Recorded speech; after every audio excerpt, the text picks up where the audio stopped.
Listen, I know, Jake. I'm astutely aware I'm in need of some frames here in the new PLO stew. Yeah. Yeah, you look like a fucking college dorm. It looks like a college dorm on the right side. The left side of your screen looks fantastic. The right side. This side here? My left. Yeah. With the looks little, awesome. little sign there. But yeah, the shelf is tremendous. I needed something. I couldn't have just dead space over here. And I had a couple, like this guy especially, I definitely need framed. This is... This parachutes one for Coldplay. This is all on I've seen video. That's an Etsy joint. I've seen those. Yeah. It could use a frame. All I'm missing now is like a poster of the Kramer somewhere to like really look, I bought really fill out the college dorm room aesthetic. This frame actually came broken, so I got refunded for it. But maybe like a Godfather one or in DC Scarface one for. Oh, look at that in Dallas. I mean, excuse me. I do love that one. The 6th floor museum at Dealey Plaza. So it's JFK, as you could surmise. The 1960 Kennedy campaign. Pretty Kennedy cool. yeah. Kennedy. Yeah, that campaign song. But I mean, look at my favorite little detail. Obviously, the smile of it right next to the Pot on Lansdowne sign there. That says Pot on Lansdowne. That was a Christmas gift a couple of years ago from my sister-in-law that I just never had the room or the facilities to really put it up without it like looking really tiny in the background. So it's glad to I'm glad to have it up. Studio. Liam, what do you Studio's got? coming. Liam, hold up something cool. We just did show and tell. I'll you got do anything mine. on you? Okay. I framed a bunch of shit the other day. Seth goes sell Pot on Lansdowne signs. Thanks. Listen, when we get merch one day, we'll do it. Whereas UMass Reindeer says Fitz, We have hockey. Fitz, you have the one. Shout out Zoidberger. He made us little 3D. I think we've talked about these on the show, but he gave right us there. at Fenway Fest. Yeah, Dang. mine's in my room. Yeah. How about that? Look at us swinging. Always ready, always packing. Yeah. Shout out Zoidberger. Yeah, Liam, I was trying to figure out, what is that, 2010, 11? 2009, my first Bruins game. 2009, okay. Yeah, they played the Devils. They lost in a shootout. But I'd had this for years, and it was like, I should probably frame this. It's a nice little memento. I have two of those framed, two of the Bruins game. I have I thought I got one other, but I was like, there's no sentimental value with the second one. So I have the opening night 2011 when they raised the banner. I have that one cool. that I was there. And then also, this one's less, it's cool, but not. The first game after the Boston bombing. I was there, and I have a poster, and it doesn't have a player. It just says Boston Strong in the Bruins font. So it's that's cool. Yeah. And then on a sadder note. Oh. Yeah. Oh, yeah. I have that as well. Oh. You get that on eBay? 2021. No. I got this at one of the ALCS games. They were handing them out either game 3 or game 5. Oh. How can you guys all afford all these frames? It's the drill tweet. Frames are not that expensive, I got my brother. like 7 of these on Amazon for like less than $50. Yeah, frames. Yeah. Food, 200 water, 150 frames, $3,000. Please, someone who's good at the economy. I love a frame. I got one extra if you need it, Fitz. Oh, what size? What size? He might. It's 11 by 22. It's for newspapers. Ooh. Oh yeah, I don't really have a newspaper one. I fucked up. I bought, I guess, 2 of the ones I really wanted to frame were a Boston Globe commemorative 2013 for the Sox and 2011 for the Bruins. Well, I want to get this bad boy framed. They're an inch wider when they do the commemorative editions. Apparently, I didn't know that. I see. So, yeah, I gotta get this. That feels unnecessary, I think. Right? Because all the other newspapers I wanted to frame, they're all 11 by 22. But yeah, Fitz, that's nice. You should get that framed. Yeah, I should also try to get it standing back up on the shelf there. Yeah, well, you know what? It's fine. Your shoulder's in front of it anyway. For the most part, yeah, exactly. Yeah. We'll deal with that later. But this is was on fun. Lansdowne. That was such a fun little show and tell we did. Sorry to anyone just listening with the audio. But. Well, that's why you should go to youtube.com/@podonlansdowne. You should subscribe and smash that thumbs up button to be able to see the new background that we got going on here in the PLL studio here at the Fitz Manor. But in any event, this is Pod on Lansdowne. That's trade deadline appreciator. Wow, that is thrown in the towel already, Mr. Wallinger, a.k.a. Jake. We're joined by First in Errors since 23, a.k.a. Liam. I'm Joel Hanrahan. I may have used that name before, but we're going to roll with it, a.k.a. Fitz. What a special! Brock What was that? trade. 2 weeks? How long was he to was Joel he the closer? Hanrahan, yeah, like about a week and a half. It feels like, Yeah. but paved the way for Koji down the line. So we're forever grateful for that. And he brought Brock Holt with him. That's true. So That's true. And we're also forever grateful for you for joining us this edition of the program. You double fisted, dude? yeah, dude, got my A&W root beer. For folks, again, only listening, Liam not only just cracked open a non-alcoholic Guinness and poured that creamer out, he's got a He's triple. He's triple. He's got Oh a my God. diet Arnold Palmer and a diet root beer as well. And a water. I like my drinks. And I like my liquids. 4. We call that Gotta the Grand say I Slam. Yeah, that's right. Wow. Covering every base, quite literally. I Damn, like my liquids, man. your innards are going to be playing the Seinfeld bass line in a couple of hours. Hope it's not a long show. I'm gonna have to go to the bathroom. Root beer, non-alcoholic beer, water, and iced tea and lemonade combined, fighting it out.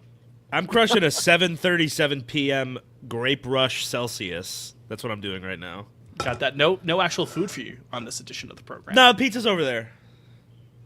Oh, okay. I'll probably rip a slice in a minute. Yeah.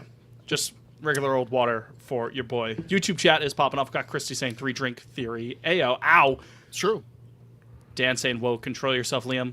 Nick saying, wouldn't have pegged Fitzy as a name repeater. It's a sad day. Yeah, I mean, 1 or 2 times I've definitely repeated names in the past, but we've been doing this for a couple of years. I'm bound for some bad ones.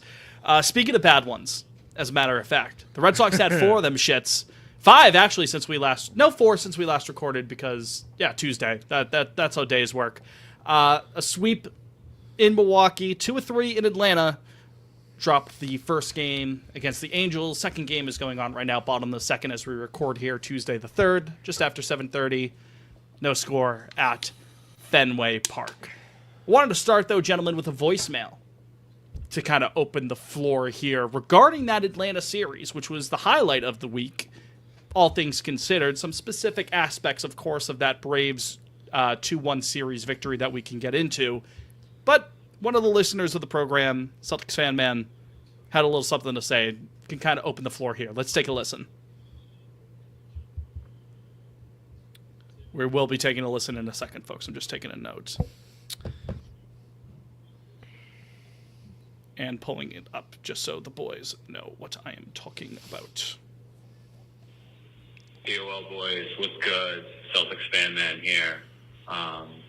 Feel like this series was a make no mistake about our outlook of the team. Like, yeah, we got the series sweep, the drizzle and catch up, but like we had the crochet day where, you know, Trevor's story is like the old sick dog that gets a little bit better before you know. And I'm not sure what things are gonna look like against the Angels next 3 games, but we shall see, I guess. All right, peace. Hold on 1 second. Be back in 5 seconds. Oh. Fitz fired up. Another certified hood classic. Out on the bases. Hold on 1 second before we restart. Out at What home. happened? Out at home. Said he doubled into the gap. Yep. Toro tried to score from first. Gapper. I don't know. Toro, They might God, he is slow, huh? Said he's looking good. Bro beats him by. That's a really good. A That's a good country relay, mile. though. Yeah, can't make the I out don't- there. That's a I'm good relay, shocked, but I'm shocked he took the turn. That's crazy. I don't know, we man. have- Connor Wong was on deck. I don't know if it was that crazy to send him. Connor Wong was on deck with Make him 2 make outs. the throw. Make him Yeah, make the I'm throw. not. I think I'm fine with that one, honestly. that's a good relay.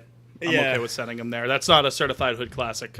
Listen, no one loves tweeting that video more than me. I The, consider them all. I consider Disney- them all. I don't they're care all- about the rationale any out on the behind them. bases? You get thrown out on the bases. It's a hood classic. no matter what, right?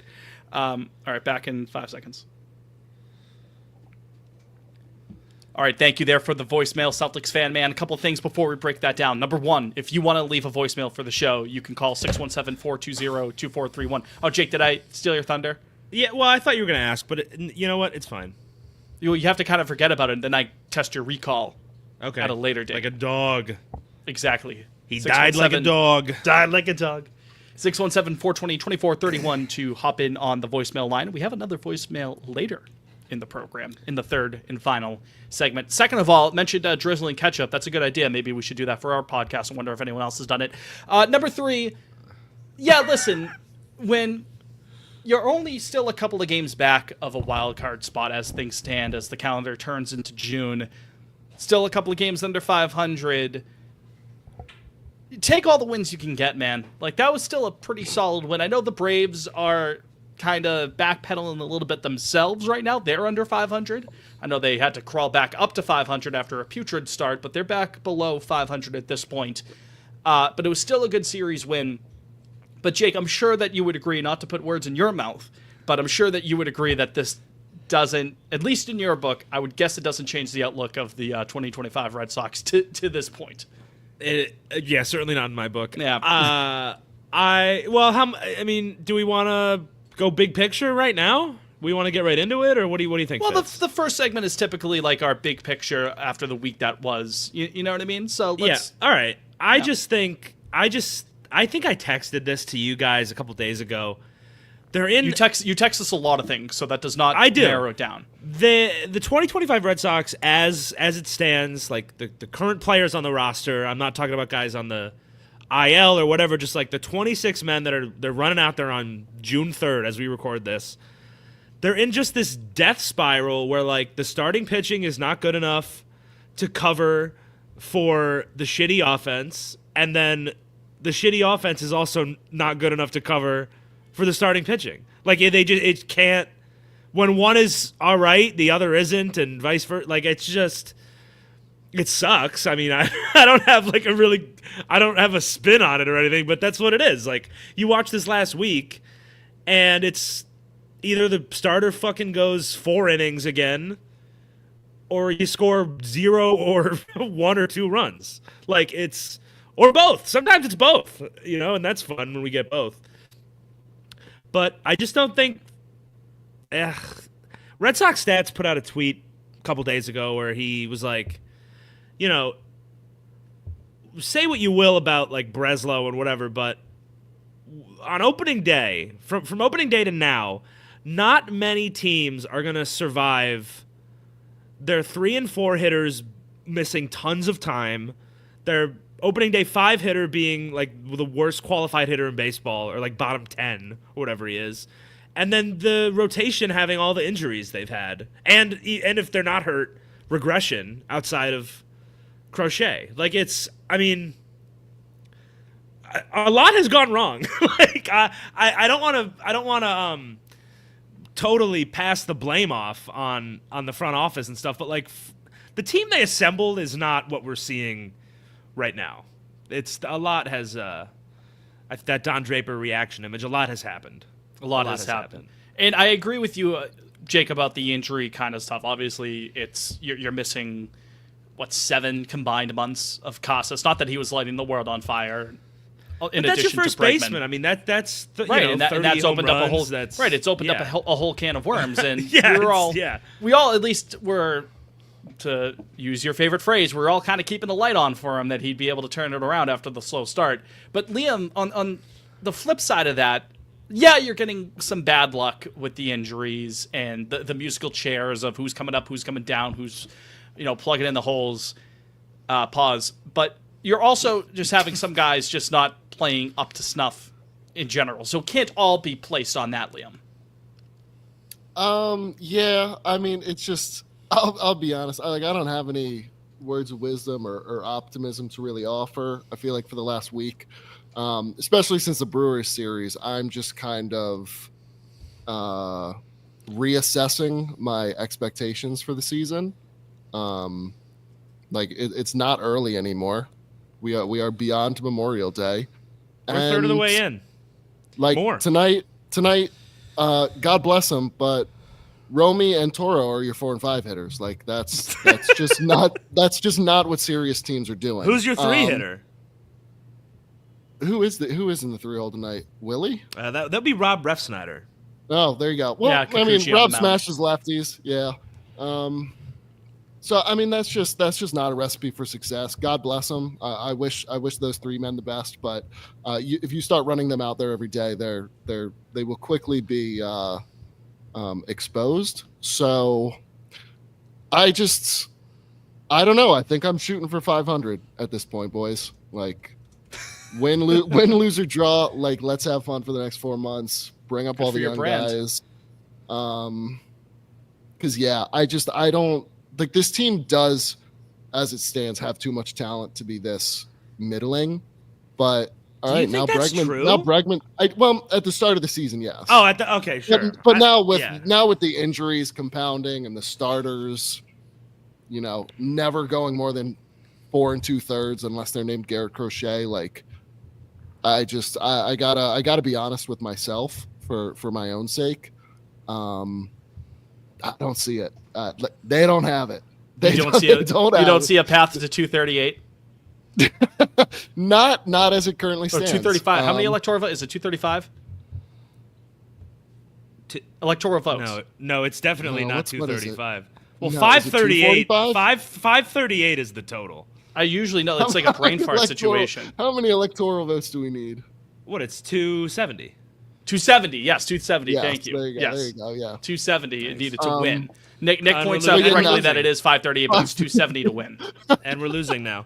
Yeah, it's 1-0. Listen, fellas, here's where I'm So at. that's Like, where I'm at. I'm just coming into the year, we were all very jazzed. We were excited, and I don't even necessarily think that like that excitement was misplaced. Like the good players, It wasn't. Were good. You're like Like, Hauk's coming Crochet's off an been all-star good, year. Like and Bale Bregman's- was good in the second half. Like Bregman was good. Like, these things if take these time. trends continue. Did I say this last episode? I might have said this last episode. I don't know. But when you build hopefully a championship roster, like it takes several years of being serious. You're not going to do it in one off season. Crochet and Bregman, that's cool. I hope we extend Bregman. That's a whole other thing. But if let's say Bregman gets extended by the end of the season, like I'm honestly fine with this being like a transition. 3-0, cool. With a transitional year, 3-0 to Palace. like you're gonna have 4 rookies in the starting lineup by the end of the year, right? And then that's hard to be good. Like even if the rookies are good, that's a tough sort of position for a team to be. I mean, and then not to mention like 3 or 4 other guys that are in like their second year. Like they're really young. It is a young team.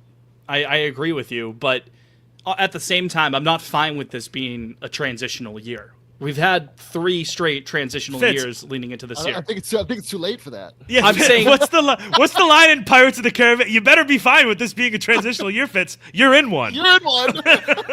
I'm not fine with it. I Theo protest. Epstein's fabled bridge year. I'm tying myself to Fenway to protest. They're gonna have to get the National Guard to You have to pull cut me him out. down from the light stands Right, on the monster. because you're right, Jake. That it does take years to build a contender. The 2004 Red Sox didn't just happen in one offseason. But even before that, you were seeing steps of progress. You were seeing American League Championship berths. You were seeing at least wild card berths in a smaller postseason. Now that there's 6 teams making the American League, I don't think it's too much to be disappointed and to not accept the standards of not making a 6-team American League postseason berth. Even with the young roster, even where we are in, to borrow the Mikel Arteta phrase, the project, what phase we're in. I understand that they're younger. I understand that a lot of things haven't gone their way, things out of their control. But I can't jive with that. And again, that's not to say that they're a handful of games outside the last wild card spot. They've been in this position. Steve Peralt just posted it on Twitter that they were 4 games back as of this date, June 3rd, in 23. They were 3.5 in 24. They were 3.5 back, and now they're 4 games back of a postseason spot as we record tonight. Granted, you're going to need a huge run like the 24 Sox did in June. You know what I mean? You're going to need something to break your way, and potentially. Can I be frank? I have no memory. I have no memory of that.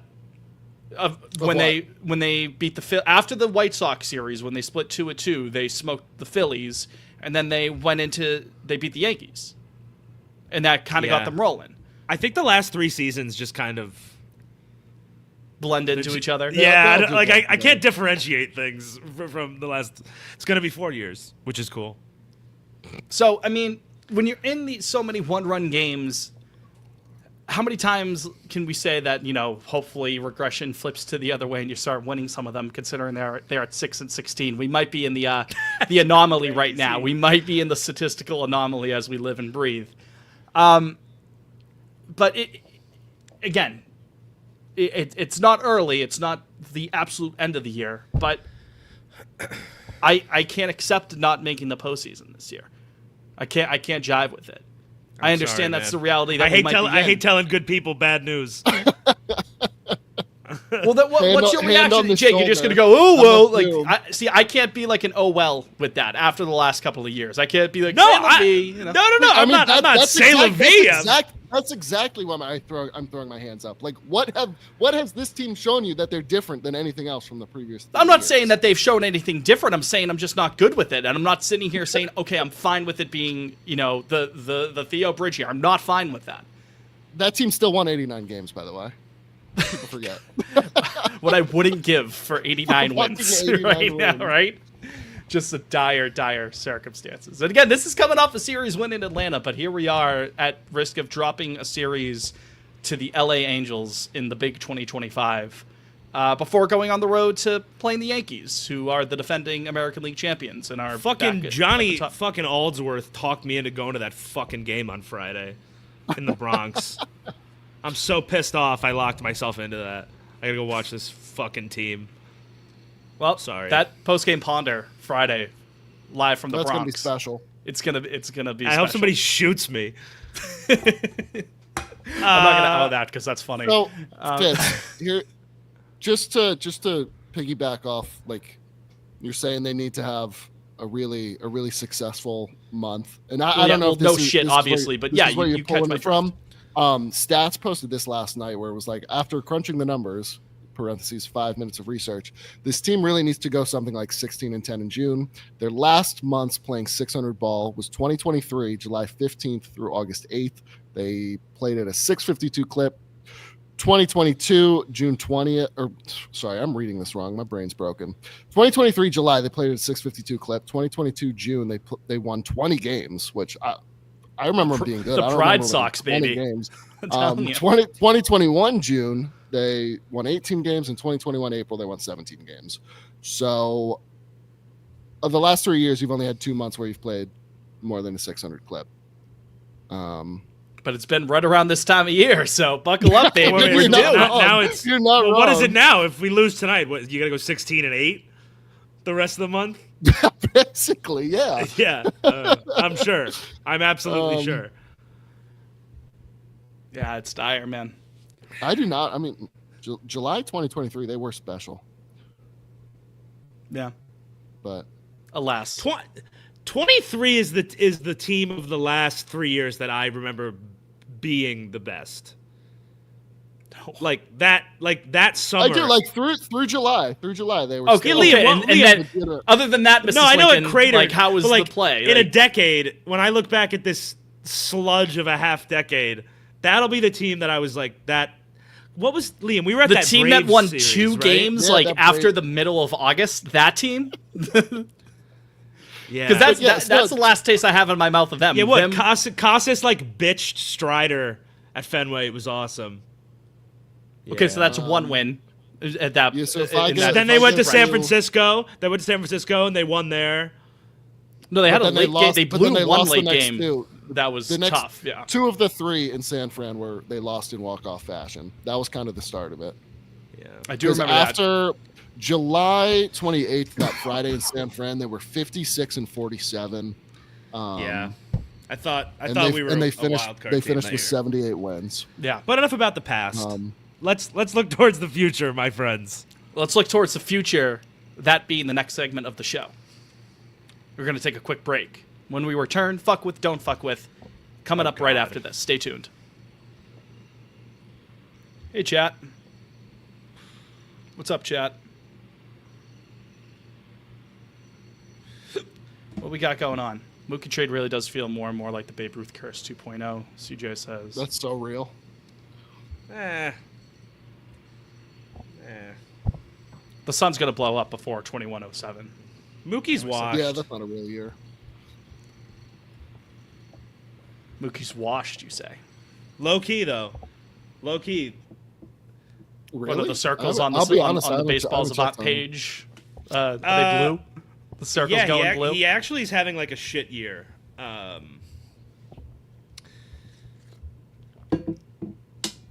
It's still over. His WAR is still over 1.5. What I would give. Oh, I know. I'm just saying, like, for his standards. Yeah, no, that's fair. His OPS is only 743. That's quite low for our friend Marcus. Come back. I mean, he's still a Hall of Famer, obviously. I'm just saying, like... He's not... Pay attention. Well... Oh, sorry. I was reading. I didn't even have the screen up. I'm sorry. Breaking news here as we begin the second segment of Pod on Lansdowne. Jake, Fitz, and Liam here. It's the Billy and Jenny game. The annual Billy and Jenny Billy and Nesson Jelly. game. Oh, my God. I'm God missing damn it? Thank Yeah, God. I mean, I see it right here on the second screen. It's the Dining Playbook Day. This is a Thank God. huge moment. Every year. I hope they lose by 1,000. Just That's to have that's what this team deserves. Dave O'Brien trying to like casually mention that the Red Sox have given up 15 runs in the third And inning there's here. Mike Trout's sixth home run of the night. Billy and Jenny go back to saying, so yeah, this new place in the Seaport is really great. Do you think Dave O'Brien has ever tried any food with any sort of seasoning on it? He strikes me as a guy that's like just white That white guy toast. in I think you should leave. He's like, oh, this gazpacho soup just burned my tongue. He's in Baltimore. He's like, well, I tried Old Bay once and had an awful run-in at the emergency room afterwards as Wong takes a ball. But in any event, second segment of Pod on Lansdowne here. Jake Fitz, Billy, Jenny, the whole gang.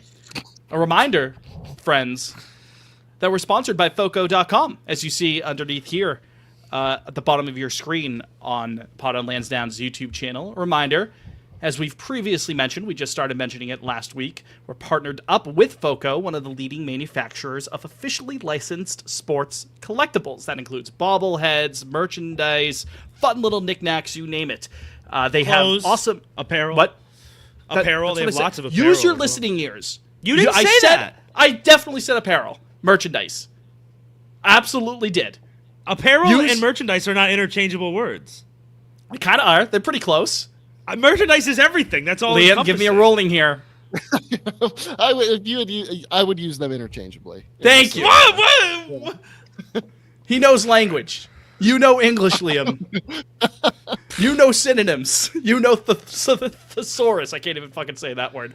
But yeah, so Foco. Anyways, again, they have awesome products. Again, bobbleheads, apparel. That is actually in the ad read, Jake. So at least you got that going for you. And so much more. You can find Red Sox gear by visiting Foco. That is FOCO.com. Or you could click on the link within the description of this episode, wherever you're listening to it.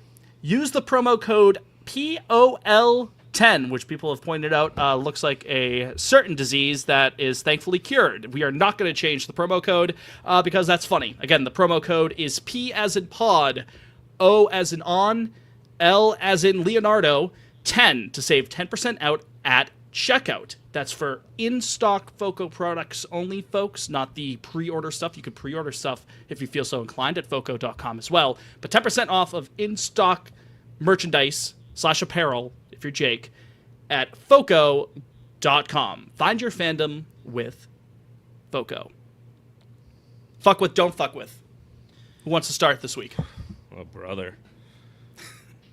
You volunteer I'm raising my tribute, Leo? hand. I'm raising my hand because I can't go. I can't get over this anymore. I really can't. As Jake coughs, this team's defense. And listen, I know we talked about this last week. Like errors, They are not the best defensive metric to go off, but the fact that you are the 29th in baseball the last 3 years, first in the league overall since the start of 2023 in errors, is like that to me is more unacceptable than this team not making the playoffs by the end of the year. Like, that's just basic fundamentals that this team is piss poor at year in and year out now. And it's been a different cast of characters. Some holdovers, but a lot of change too. Certainly the infield has changed a lot year in and year out. But to that extent, these are Major League Baseball players, and they play for the Boston Red Sox. They don't play for. I mean, I know. Last week I called us a banter club, which we are. So, I mean, we are not. We should not be right next to names like the Colorado Rockies or the Pittsburgh Pirates when I pull up stat leaderboards. Should be next to them in anything. That's where the team falls. The only place you should be close to Colorado with Boston should be is the dictionary. That's the only way that they should ever be close. Yeah. So I don't know. I'm just tired of the slop. Like the base running, the fielding. It's just basic shit that for whatever reason, whoever they put out there, like you said, Fitz, the cast of characters has changed, but whoever they are putting out there this decade, just simply, unless their name is Cedon Rafaela, can't field a baseball, or Wilyer Abreu for that matter. But like, I'm so tired of it. And again, and I mentioned this last week. Like, just clean it up. This is not me insinuating to go scorched earth on the powers that be. But at some point, when does it become fair to put at least some of that blame? Your mileage may vary, but some of that blame on the coaching staff. When it's fundamentals, when it's stuff that you should be cleaning up in Fort Myers in February and March, as opposed to still having it linger as summer begins, as summer kicks off, past Memorial Day. And this is multiple years of it. So, again, as an aside, when I was pulling up like the team errors leaderboard last night as I was crashing out over their defense, the fact that the 2021 team was the 29th team in baseball in errors and they were 2 wins away from the World Series is absolutely, I can't wrap my head around that. Offense, baby. Offense. Like, what a season. God, take me back. But yeah, everybody else, like, since then, like, inexcusable. I can't do it anymore. I can't. Was there a single plus? Kike was really good in center. Kike was so good in center that year, but I genuinely, that's it. Like, Renfroe had a cannon, but I don't want to look out. I don't want to look at anything else. A cannon does not a good fielder make necessarily, you know. And Wilyer has a good arm, but he also has some leather to go with it. Joey Wendell, we had like Danny Santana in center field. Sure did. I was there. I was at that game. So yeah, and we didn't have a first baseman that year. So or second. What are you gonna do? One of the highlights of the postseason run was cheering a not first baseman playing first baseman actually making a play after he fucked up a play. No harm, no foul. Yeah, no, lack of fundamentals. I hear on that, Liam. Just a quick side. JD Martinez keeps coming. His girlfriend keeps coming up on my TikTok For You page. He's just like an influencer husband now. That's like all he does. He's paying checks. I saw the check one where the check is $1,000 and he picks it up. Giga Chad influencer JD Martinez doing TikTok dances. Hey, that's my double Silver Slugger winner. That's right. You'll never sing Since that. when does Kikuchi pump 97? I don't know. Dude, Liam, whatever, dude. Probably last year. I mean, he was doing pretty well with Toronto before he was traded I to guess Houston. I just think of him as a crafty lefty. I don't think of him. Christ, he's elevating at 97 to strike out Devers. Yeah. Sure. Why not? The Kikuchi sounds. That's exactly what I wanted. Yeah, exactly, Liam, so you did defense, right? No, Yes. I didn't. I haven't picked anything. I said not Liam. with. I I thought you Liam. said Fitz. My apologies. No, I didn't say that. I thought I said apparel and merchandise. Fitz, do you want to go, or do you want me to go? No, you could go, Jake. I don't fuck with every single starting pitcher on the roster not named Garrett. Fucking stole mine. Damn it. Oh, sorry. No, it's fine. It's okay. We get to have the conversation about it.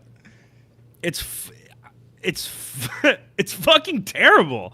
It's even if they aren't giving up runs, they're throwing 40 fucking pitches an inning, and it's everyone. It's every single starting pitcher.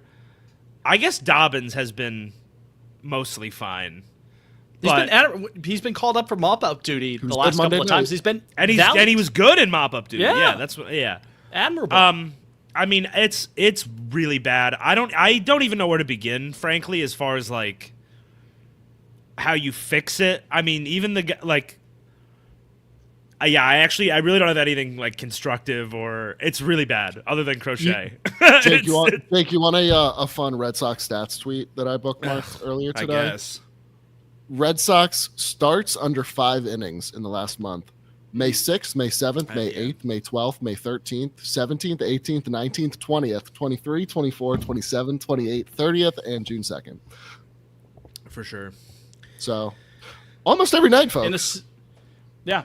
In a similar vein, just to add on to that, it's a similar way of saying what Liam just sort of said. Entering play Monday and considering that Dick Fitz threw exactly 1 inning, I can't imagine that this has changed. His the Red yes Sox hitter last night? His yes hitter, that the very same. The Red Sox's bullpen has thrown the most innings in the league out of all the arm barns. You have Garrett Crochet, who, at least entering play this week after his start, his gem Sunday, where he actually did have to work out a couple of jams there that threw on some extra pitches to the end of it, but he still gave you 7 strong of 1-run ball. No complaints there, of course. He was brilliant. I don't know if someone has jumped him in innings like a Skubal or a Wheeler, whoever it is. I don't think right? so. I think he's still up top. He still might be at the top. It was 82 innings. I know that. At the very least, entering the week, that led the majors. The next closest was about 115th out of Red Sox pitchers, and it's Walker Buehler, who was hurt. He has 2 more outs than both Paul Skeens and Logan Webb. Oh, there you go. And then the third most innings on the team is Tanner Houck. So that goes to show you the lack of length, volume you're getting from these pitchers. Brian Bayo, I mean, it's the bottom How of is the that third even right now. How hasn't pitched in? How is that even possible? It's because Bayo can't go 5. Dick Fitz has been hurt. That's crazy. Bueller's been actually. hurt. You know what I mean? When was Houck's last start? Like 3 weeks ago. It had to have been that start in Detroit, right? Yeah. What was the that? point like, is, Jesus, man. you're getting no 7th or length from something? anyone not named Garrett Crochet right now. It's maddening. It's the bottom of the third right now. It's 3-1 Angels. 1 out, bases juiced for Romy. There's a very real chance that Bayo can't make it through the 5th again. That would be 6 straight starts, I believe, where he can't get through 5 innings. You can't have that. I don't need them to be 5 stellar innings, even if he gets roughed up a bit. It is what it is. But with the rate of how the bullpen is being used to date, and I know that there's been some changes. Fitz just got optioned down to Worcester. I know that Criswell's back up. There's kind of some more musical chairs in the bullpen. But that can't be sustainable, guys. Someone's got to step up in that can't rotation. go on, can it? It can't. You'd think. You'd think Fitz, one of you. I genuinely don't know who was going to step up. I don't. It have could an have been answer for you. Fitz. I wrote it in the Brushback article that, like, hey, it could be Fitz as they And maybe try it to is. work Maybe his it way is in the back up. second half. But I mean, for June, I'm like, I'm just looking at Crochet, man. Like, I don't know. Like, help is not on the way. I mean, How I'm advanced looking has at. how advanced has cloning got in recent years? Let me. I recently started We just watching watched the it. rehearsal. Oh, we just watched Attack of the Clones. Okay, Yeah, Attack of the Clone. I recently watched the rehearsal. So there's that lady who cloned her cats. Yeah. Can we clone Garrett Crochet a couple of times? The Sox could really use some Caminoans. Is that their species, Liam? Yeah, Camino? I think that's how you. I mean, I was just gonna say the planet Camino. I don't know. The how to planet is pronounce Camino, the but I don't know. species. But then what are the ethics of that? Like, do you Oh, also have to give them Garrett Crochet's contract? Do they even know what Well, money why is? not? I would. Wouldn't you? Nah, I don't think they have any idea of once they're. Do they have a sense of fiscal policy? Like, Right. What is their Well, knowledge you of could- do they monetary understand You like could the value of raise investing them. in it? You could raise them to believe that Shelter them. money has no value. Yeah, and you could be like, Mm. sorry. That's Dude, we can't raise them. We need the pitching now. They got to be Oh. ready to go. Well, that's in Star Wars. Their aging is accelerated, right? The clones. I think that's right. I think that's right. Yeah, 'cause- I don't need it only- accelerated. But aging. we need I them- need we it need them now. Because only Boba Fett, Today. only Boba Fett isn't accelerated. Well, good thing Chief Baseball Officer Saifa Diaz went 10 years ago. You know?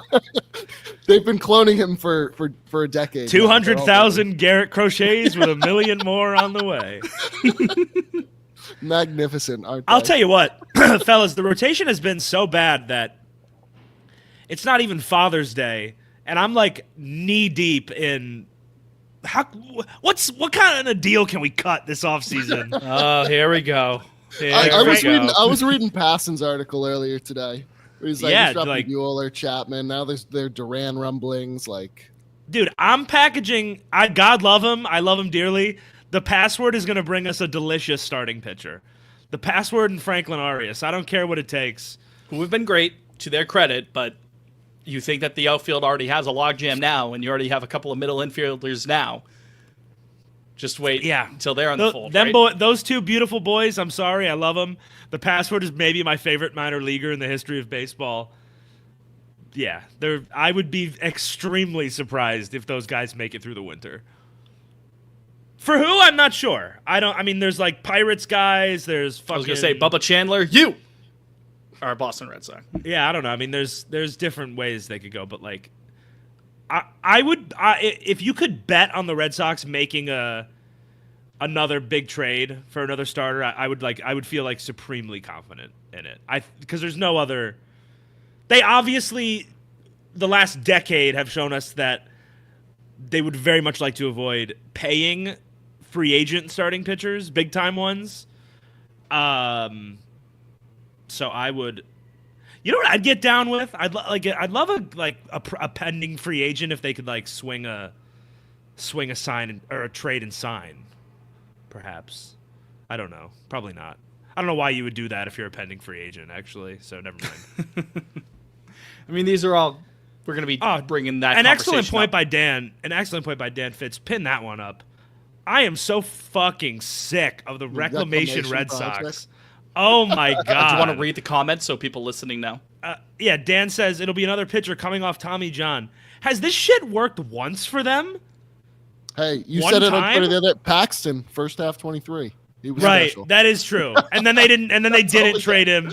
And then he tanked. Giolito, his last two starts, I know he didn't go 5 against. Well, no, but The to be fair, Braves. that wasn't a reclamation signing though. He got Right, hurt not at the while time, on yeah. the Red Oh, Sox. good point. Yeah. No, you're right. Yeah. You're right. Yeah, I don't. Patrick Sandoval, our nation turns its lonely eyes to you. I Oh my guess. god, I keep forgetting. Angels legend. Patrick Yeah, we'll see Sandoval, how that one I'll have goes. you know. I just listen. I know the end of these deals is gonna hurt. You gotta pay for some fucking starting pitching. Like that's just the way the game is. I'm sorry, Michael John King, Henry. I'm sorry, Come home. Michael. Good kid. King. I mean, there's a Local bunch. kid. There's Zach Gallen. There's Local Michael boy, King. local boy. There's who else is on? There's a couple. There's like 4 or 5 Cease. There's guys. They're gonna have to. I would imagine they probably sign someone and trade for someone. Like they probably sign a middle rotation guy and trade for more of a 2. If I was a betting man. Because frankly, I would say literally only Garrett Crochet is who I'm like really comfortable going into next season being like, yeah, he's in my rotation. Right? Is that considering out of he's line? one of the 5 best pitchers in baseball? Yeah. No, Fitz. That's not. That was an indictment on the rest of the rotation. Yeah, I know. Fitzy I know. Mo. I'm Right? breaking the balls. We're sitting here. Is that ridiculous to say that? No, I don't think so at all. Like, I'm not. Bayo's gotten worse every year. Bayo can't pitch it. How Bayo we can't had get that 12 special outs. first half last season. Yeah, And, Halcook's fried. That's all you got. That's all. I mean, that's all, you I get got maybe. nothing else. I got no track maybe. record. Yeah, I mean, I would. I mean, I would get to be fair, I was saying It the could- same thing about Crochet going into this year. I was like, I mean, there's not a big enough track record where I'm comfortable giving up a huge package for him. And then, but sure enough, right? fuck it, man. And Bayo choice has that I had know. he's had his lows but highs. I mean, we were touting on this very program leading into the year that he had a good end to He did. 2024. He had a very so good maybe August and September. so maybe this is just a rough patch over this last month and change for Bayo. I have no idea. I'm not ready to throw Cutter Dick Crawford, Fitz in. save me. Oh, yeah. I'm not ready he had to wrist throw. pain. He had wrist pain. Yes. They shut down. So there you go. I mean- Easy. Listen, But Brian Bayo, I don't know what's going on. Like, I don't know if it's like the game planning or what, but like, and again, this is box score reading. Or like, if you go to his Savant page, it is awful. Like, he's not. I mean, he's awful. Like, under the hood is nasty business. Oh, It's all. it's gross in there. It's all blue except his ground ball rate is quite high. So that's good, I guess. But I mean, I don't know what's going on with him. K-Bird in the chat puts up a good point. Cease and Gallen are both in the bottom 10 in league ERA. So there's no help coming. Listen, man. I don't know. Who else? Can Nick Pivetta opt out after this year with the Padres? Just bring him back. I think I missed said Nick this to Pivetta. Jake the other day when he I brought miss up him Nick so Pivetta much. in the chat. And so I'll say it here. You don't miss Nick Pivetta. You miss the idea of Nick Pivetta. You forget But how he's much he he's pissed you good. off. He's actually good. Fitz. Until he's not. We've seen this. Until he's not. He's off to a this great start, though, I Southwest will say, King. to his credit. I mean, his Savant's nasty right now. Pitching run value 98th, fastball run value 96th, breaking run value 95th, K 85th, extension. That's 85th. another reason that they need.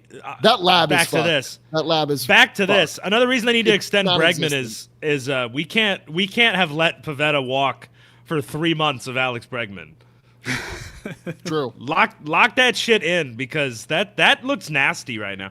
Imagine you could build such an incredible rotation of former Red Sox pitchers in 2025. It's kind of crazy all that just Sale, Evaldi, and Pivetta were all in one rotation at one time, and It's we And sucked. we were 2 Doing wins this- from the World Series. Oh, with 21 we were good, yeah. doing this is a bit of a revisionist history, though, guys, isn't it? No, of Come course on. it is. Fitz, Of I course just it want to is. see a starter get a 13th just out wanna- in a fucking game. just Is wanna that have so much to fun again. ask? I want to go back to having fun. Is that so much to ask? Well, Bayo's at 11 right now, so hopefully we can. How many pitches does he have? I don't have the game on. It's 68. 67. All right, hey, maybe Comes Brian. 69. That sweet life thing. Let's shoot for 40, but it's a let's shoot for 80 pitches. Yeah, Drew Pomeranz. Just quickly before. he is like he was gone for Yeah. like 3 years, right? Or 2 years, Yeah. 3 years. Dude, he's like Yeah. the best reliever in baseball. Was it the Athletic? Is he starting? Quiet Is he as it's starting or kept. he's relieving? He's relieving, right?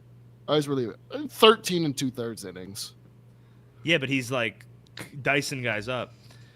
Fitz, did you give a don't fuck with, my friend? No, I didn't. I wanted to Oh my gosh. put a bow Go ahead. on. I wanted to put a bow on this conversation. A, by throwing out in terms of guys that we're looking forward to the next year. I know, as Christy says in all caps, Drew Pomeranz is fucking alive with 15 question marks. Quiet as it's kept, exactly. I know this of all days to be saying this. I'm sticking my neck out a little bit. I'm not ready to throw Dick Fitz in the trash after No, one not at all. horrendous start. That is to say, I'd be confident of him being in the fold, at least in the relatively near future. Listen, I understand why they sent him down today. Like, guys have options. That's going to be taken advantage of. Right, exactly. You need arms. Yeah, and again, I would like him to stop doing what he just did last night. And then to put a bow on it, I guess to continue, just sort of piggyback, because we've talked about it extensively, I guess my fuck with would be Justin Slayton, or don't fuck with, rather, would be Justin Slayton going to the IL. To got then him. put an Yes. even bigger strain on the bullpen that's already been taxed. And the bullpen, to their credit, given these circumstances, by and large, I know there's been a couple of hiccups here and there, by and large, they've been doing pretty damn well. Yeah, I with can't the even amount get of mad volume. when they fuck up. at this point, right? Yeah, You like know? they're Overworked dying and out there. underpaid. Yeah, they're dying out there for us. Yeah. Bernardino should file for workman's comp. I swear to God, he's out there every night. Like, I Does he actually have can't. Does he have a union, like a case for a union grievance with? They're just using him every night. Yeah. Let me look at his God game bless logs. him. I want to see. God this bless looks like. him. Poor guy. His arm's gonna fall This off. is crazy. You guys want to hear his May? Let's hear it. All right, so May 3rd, 6th, 7th, 9th, 10th, 13th, 16th, 17th, 20th, 21st, 23rd, 24th. That was a doubleheader day, though, so he pitched in both games of a doubleheader. 27, 28, 30th, and 31st. That was Brendan Bernardino's May.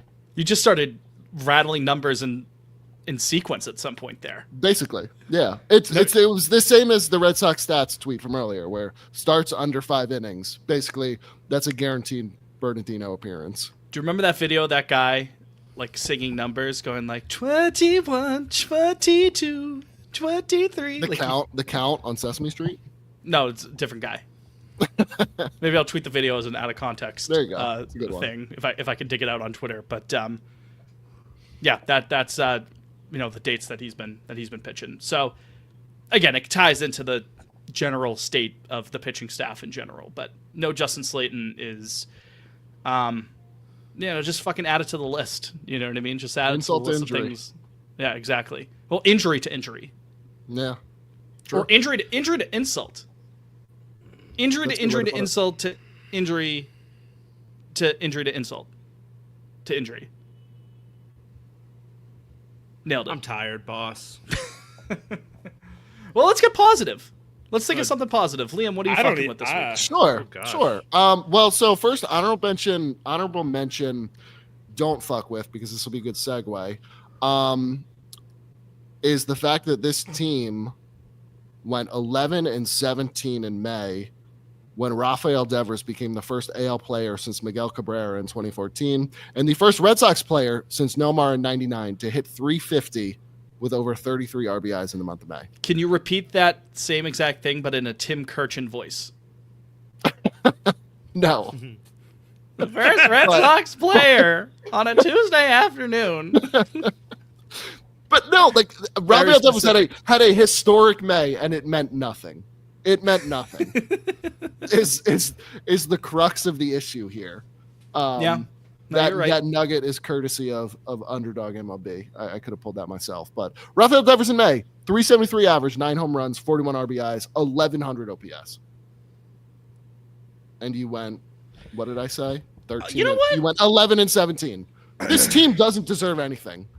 The poor man, he's switching positions. Then they ask him to switch more positions, and he still hits 1100 in the goddamn month, and you lose 17 games for him. So I'm sick. I'm on Team Raffy. Just let the man show up and go to work, because clearly nobody else is. So I'm the guy who does his job. You must be the other guy. yeah, exactly. That's exactly what he should be saying. So no reaction from Jake on a Departed reference. That breaks my little heart. So no, I'm sorry. I was reading. I heard it and I appreciate it. I was reading a thing. I was trying to Getting figure out cultured. I was trying to figure out my fuck. Trying to figure out who's fuck with. Yeah. Well, He's cramming. now that you're going with Devers on your fuck with, Jake, I could leave something on a platter for you by not going right. with my actual fuck with for the week. No, go with it. Go with it. Go with it. I can't risk not talking about this. My fuck with for the week is Trevor Story.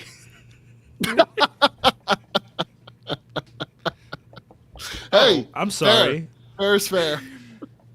Drove in Let the me- only let me runs pull on up these Sunday. numbers. Had a Yeah, great. sorry. Trevor Story OPS watch 587. That's where we're at right now. No, we What was gotta his- look at the game what was his logs. We just OPS gotta in look at the that, last week. what was We his just line gotta in look at that- the last week?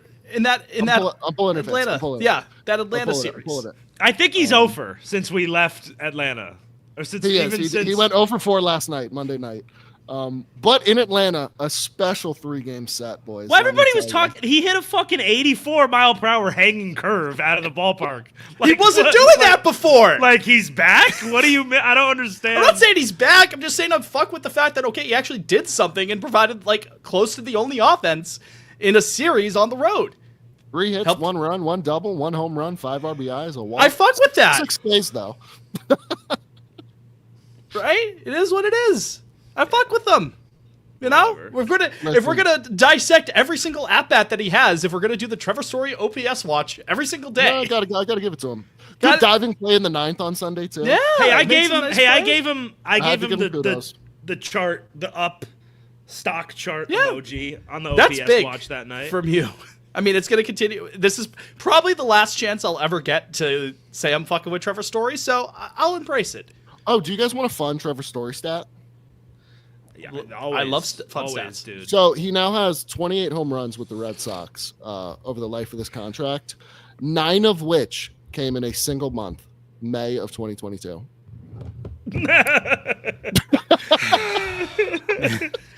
I think he's one of the 2025. Trevor Story is like one of the worst players I've ever watched on the Red Sox. I think. I feel supremely confident in that sentence. Yeah. I mean- he stinks. Yeah, he get out of here. Add it to the Jake Hall of Fame of guys that he tirades against. He gets 1 a year. It was Kenley last year. Yep. It was what's his fucking name? The reliever. Jake Diekman. Jake Diekman. 22. Yes. I don't know. It wasn't 23. Now that I'm thinking about it. It's I don't know who probably that was. someone obvious that's just not coming to mind right now. You know, it's gonna I- bother me. Okay, so I have. It was absolutely someone. Yeah. Well, okay, Fitz. So, I hate that. do you guys- But and I hate that fuck with Fitz. Just I hate it. I hate it, and it's sickening. Okay, you don't have to Not fuck with to, him. guys, not to cite Red Sox stats again, but he pulled Story's win probability added and Oh, he's the worst base player. in out baseball. runs added by Yeah. by a wide margin. Yeah, no, he is And the most the effective copy player of the in tweet baseball was like- at being bad. In losses, hard to argue Story hasn't been the biggest anchor in baseball this season. And you look at that, and yeah, I mean, I don't know what else you call that. He stinks. He stinks. Was it Kluber, Jake, in 23? I don't even know. Opening day Maybe. starter Corey He Kluber. certainly was Ben bad. Ben guesses Verdugo. It could have been Verdugo. No, I think wasn't he good that year?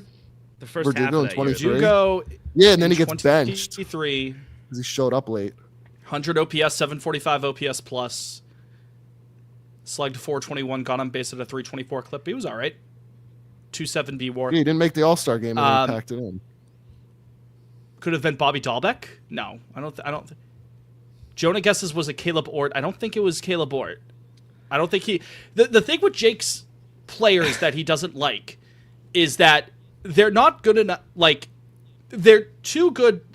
With all due respect to Bobby Dahlbeck, well, Dahlbeck got a fair amount of run for a bit, but it's not a guy who's only going to be up here for a cup of coffee. He's here from start to finish, basically, and is consistently in the fold and still drives Jake crazy. Even when Kenley Jansen was pitching well, Jake was out against Mr. Jansen. Yep, It was just waiting I for the sure other was. shoe to drop, which, Yep. to his credit, at times it did It drop. did. No, I mean, he fucked off and left. I would say it absolutely dropped. Never forget that there was games left in the season, and his vibes were so nasty. Oh, that it was Alex Richard Cora told him- Blyer. No, he was on the team for like a month. You Nick hate- It was Blyer. not Blyer. I do remember you hating him though. He pitched No, 30 but like innings. really hating. Mauricio Lovera. Royo in the chat. No, it was No, not Christian it's Arroyo. Lovera. You know what? Justin Garza. What a who's who. What year is this? This is 20. This is 23. Ryan Sheriff, the sheriff of sucking you off. I miss him. Howdy. Matt Dermody. Can I give my Taylor fuck? Scott. Well, guys, we all please? hated Germany. It's, Yeah. it's eating away at me. You know what? Honestly, it may have still just been Kenley. Probably. In his first season. I yeah, hate probably him was. so much. If of course he fucking got the save against us last night. What a fat piece of shit. Brazier is another guest, but like we were just kind of sick. Like Jake didn't have the energy we were to all muster sick up that of much him. hate for Brazier. No, and you know what? Brazier at least part of Brazier at least gave me something. Like He had he gave me moments. something. Like he won a World Series and was good.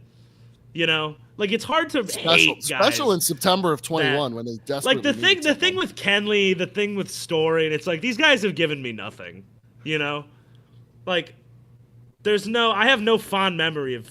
I will Story. say, in terms of successful Red Sox tenures, I would still put Kenley light years ahead of Trevor Story. Oh yeah. Like if Vibes, I'd were put Trevor Story. Well, yes. Yeah. Well, if they gave out rings for Vibes, Fitz. If only. If only. That's enough time for you to think about it, Jake. Who are you fucking with this week? I'm fucking with. Well, so Liam, what was your exact fuck with? Can I just hear it again? Just Devers in May. Okay, so mine is going to be similar but different. It's going to be Rafael Devers, the DH. And let me expand on this. I don't want to come off as crass or brutish, but I think if you're still beating the drum that Devers should get in the field, you're a troglodyte. It's over. I don't know why people are even. Is troglodyte a slur? Do I have to? No, it's not. No, it's not. It just means you live in a cave. It's a good word, though. Good word. Yeah, it's like, what have you seen the last 90 days? Like, multiple corner infielders have died on the field, and they're still not entertaining it. Like, it's over. Like, I don't know why. And not to mention he's been a top 10 hitter in baseball. Like, I tweeted exactly this. Unless Shohei Ohtani becomes available in the next decade, Rafael Devers is never touching the field again. Like, he's your DH. He's going to have a 950 some odd 900s OPS, and we're going to leave him there, and we're going to figure out everything else. Like, I have no idea. Everybody's like, oh, if he goes to one of the corners, it really opens up the roster. Not really. That's the thing. And then what? The corpse of Masa's your DH? He hasn't faced live pitching in like 8 months. Like, I know we're all excited about the idea of Yoshida one day getting It's not more happening. ABs. It's not happening. happening. It's never happening. The happening. sooner we can forget it, I'm with Jake. The sooner that we can just accept that as the reality. I mean, I'm still going to have fun with it, but I've accepted that we will not see that man this year. Or ever again, quite frankly. Or ever. Yeah, he's not. No.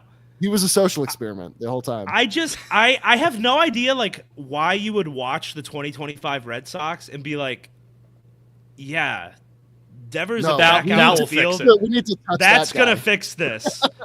Like, our defense already sucks. What's another bad fielder gonna do? I just don't understand it. It has been such. I mean, Bregman's hurt now, but it was so cool having a real third baseman that, like, I wasn't cringing on like 40% of his throws. I just don't get it. It's nonstop. It's every day. Obviously, the Bregman injury, and the Red Sox having zero good outfielders as it infielders, excuse me, has obviously amplified these talks, which is, I suppose, understandable. But, like, I think people need to almost kind of forget that he, like, ever played third base at this point. It really does seem like that was then, this is now. Like, he's David Ortiz now. He's a DH. You know? Accept it. Yeah. Also, the fact that Poppy had to come out over the weekend and be like, oh, yeah, like, I would have moved around. Not helpful, dude. Not helpful whatsoever.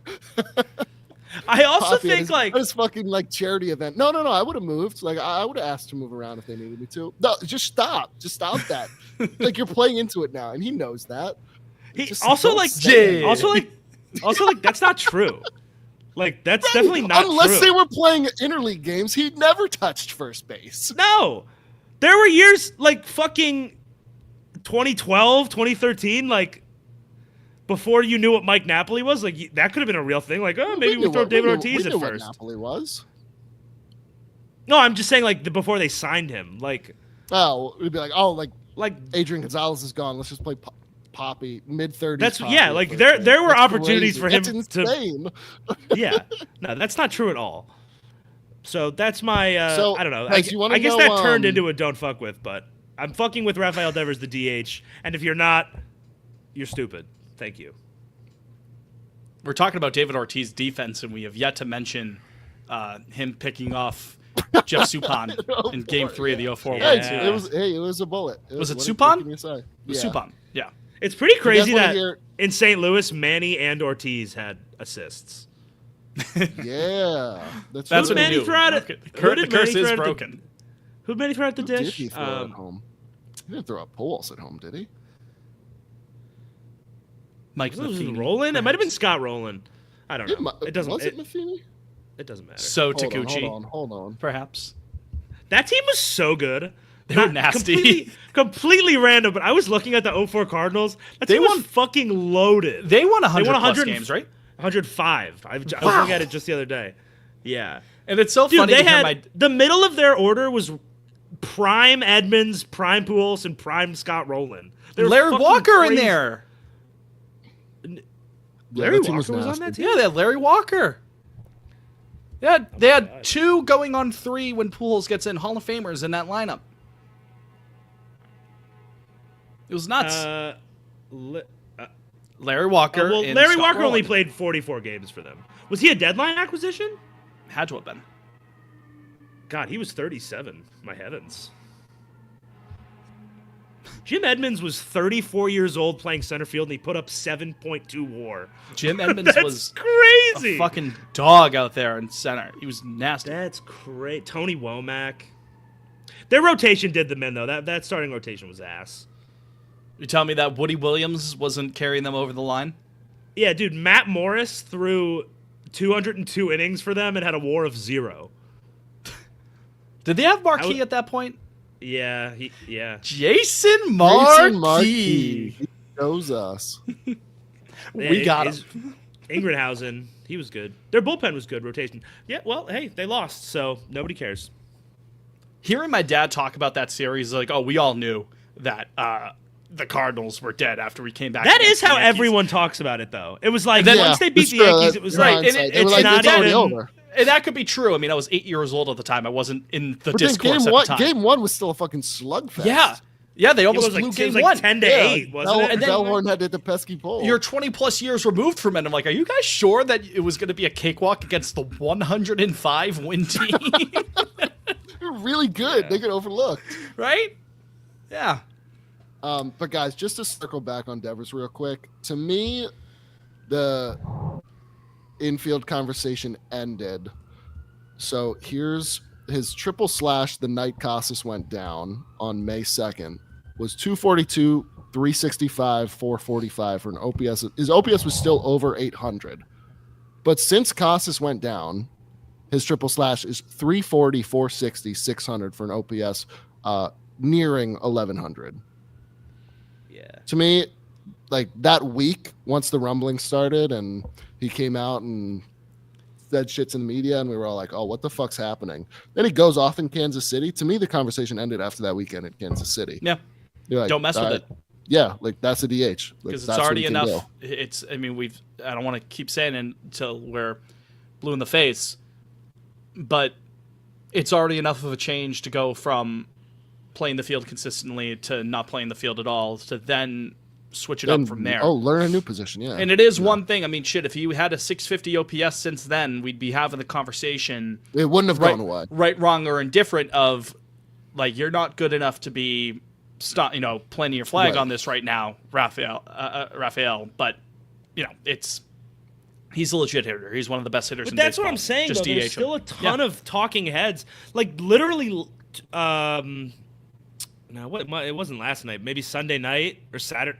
Maybe it was last night. I don't know. And over the last couple days, Dave O'Brien and Lou Merlone were like, next year, I want to, maybe first base opening day next year for Devers. What the fuck are you talking about? What the fuck are you talking about? In what scenario would that be reasonable at all?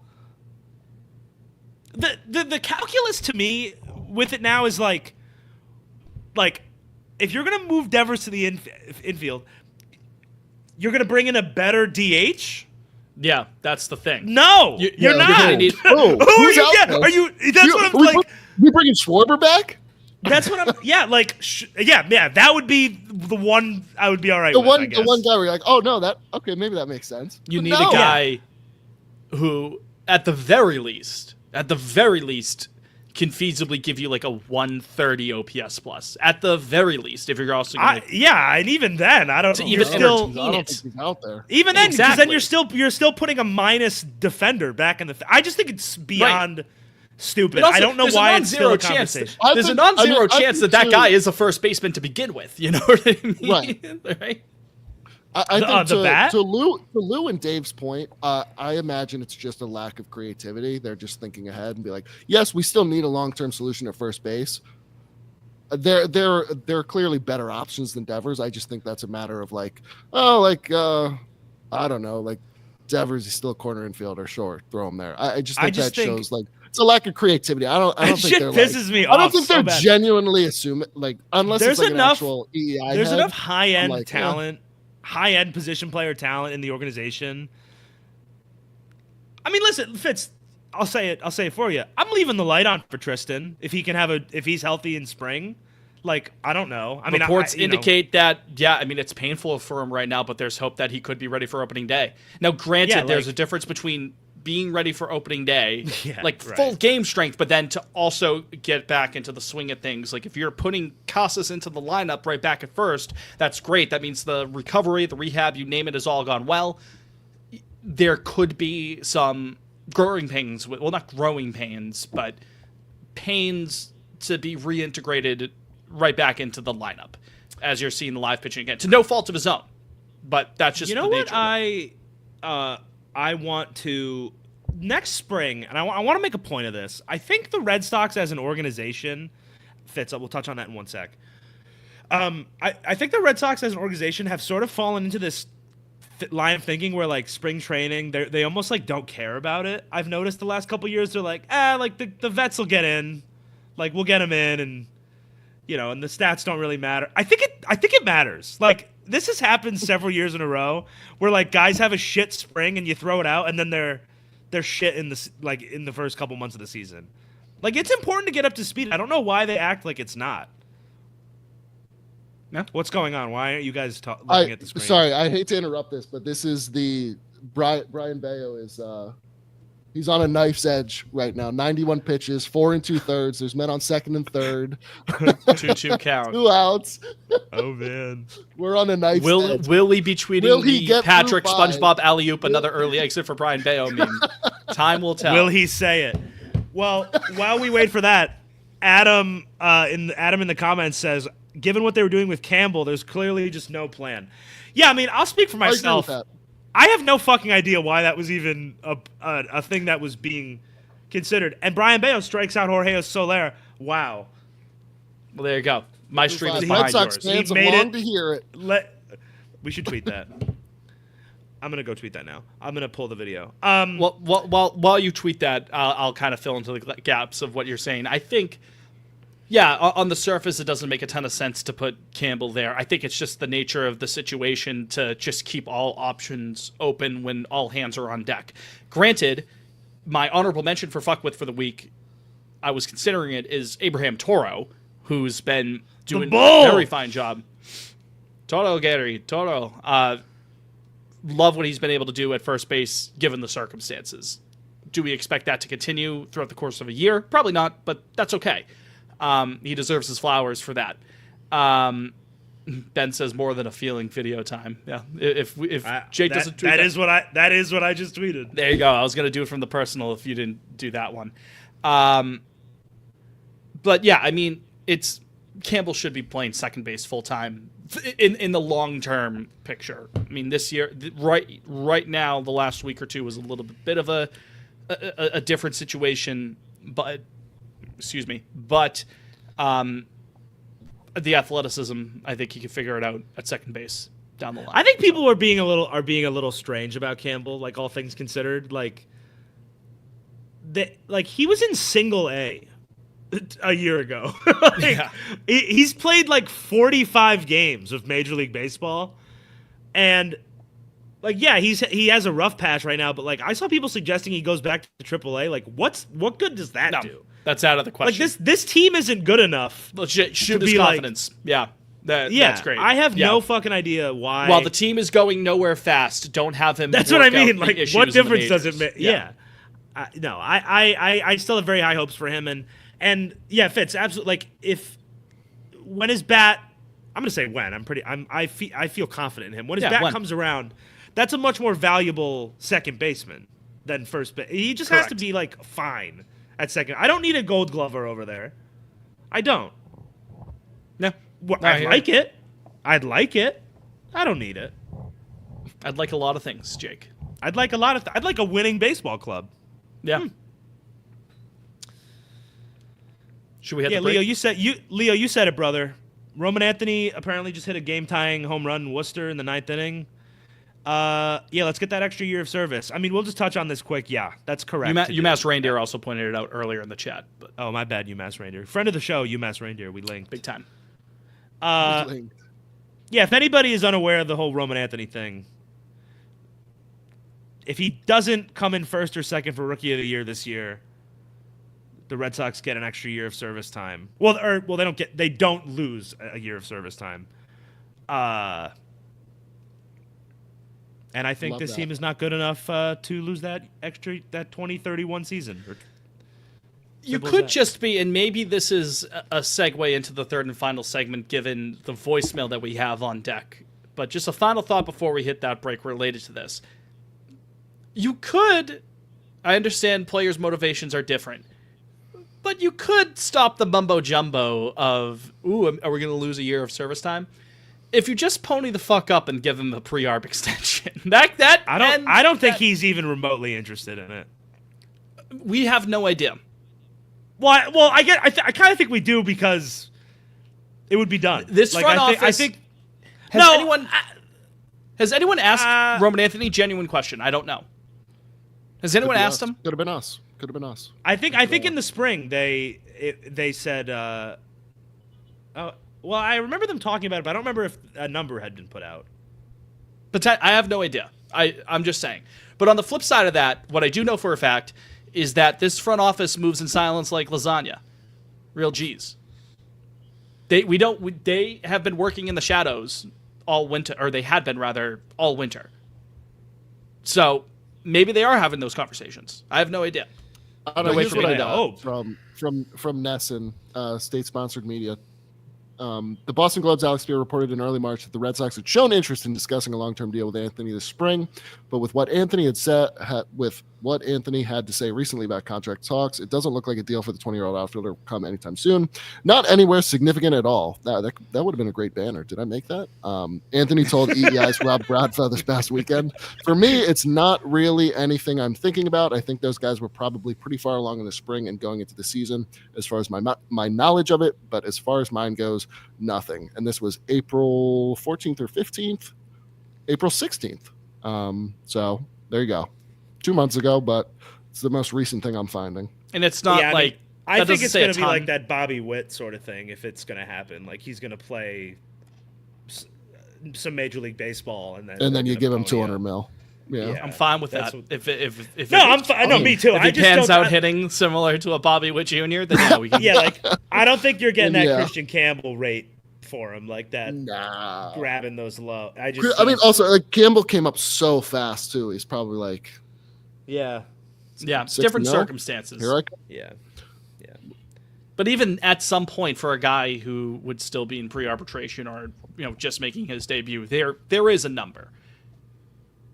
Everybody's got Can a I price. just say, I know that it's like evil, and I don't want to shill for like manipulating service time, but the game is the game. Like I fully understand why the It wasn't Red very Sox woke of you to say that, Jake.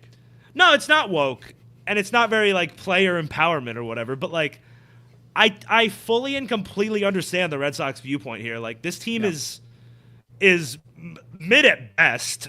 I wouldn't say decimated by injuries, but there's a lot of them. There's a good amount of them. 3 and 4 hitters are on 3, the 4, and shelf. 5 are Ref, Toro, and Romy. Dude, Yeah, the thesaurus on Lansdowne today with the word choices, I would say decimated is pretty like if this team was in second place, say we were like 3-4 games behind the Yankees, and also we had a hole in the outfield like then that would be Then it one makes thing. sense.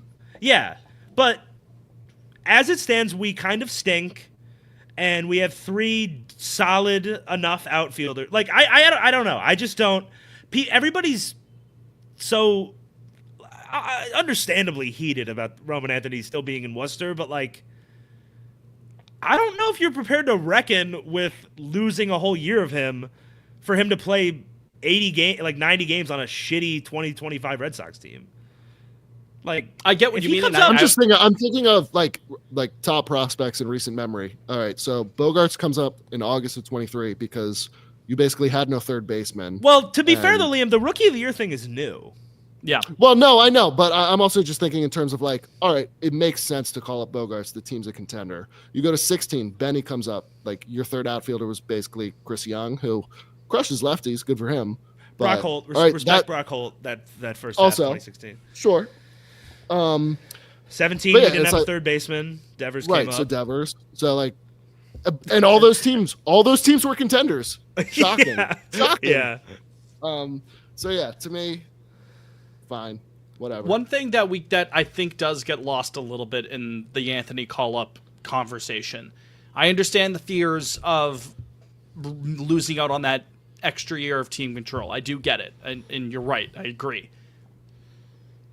you.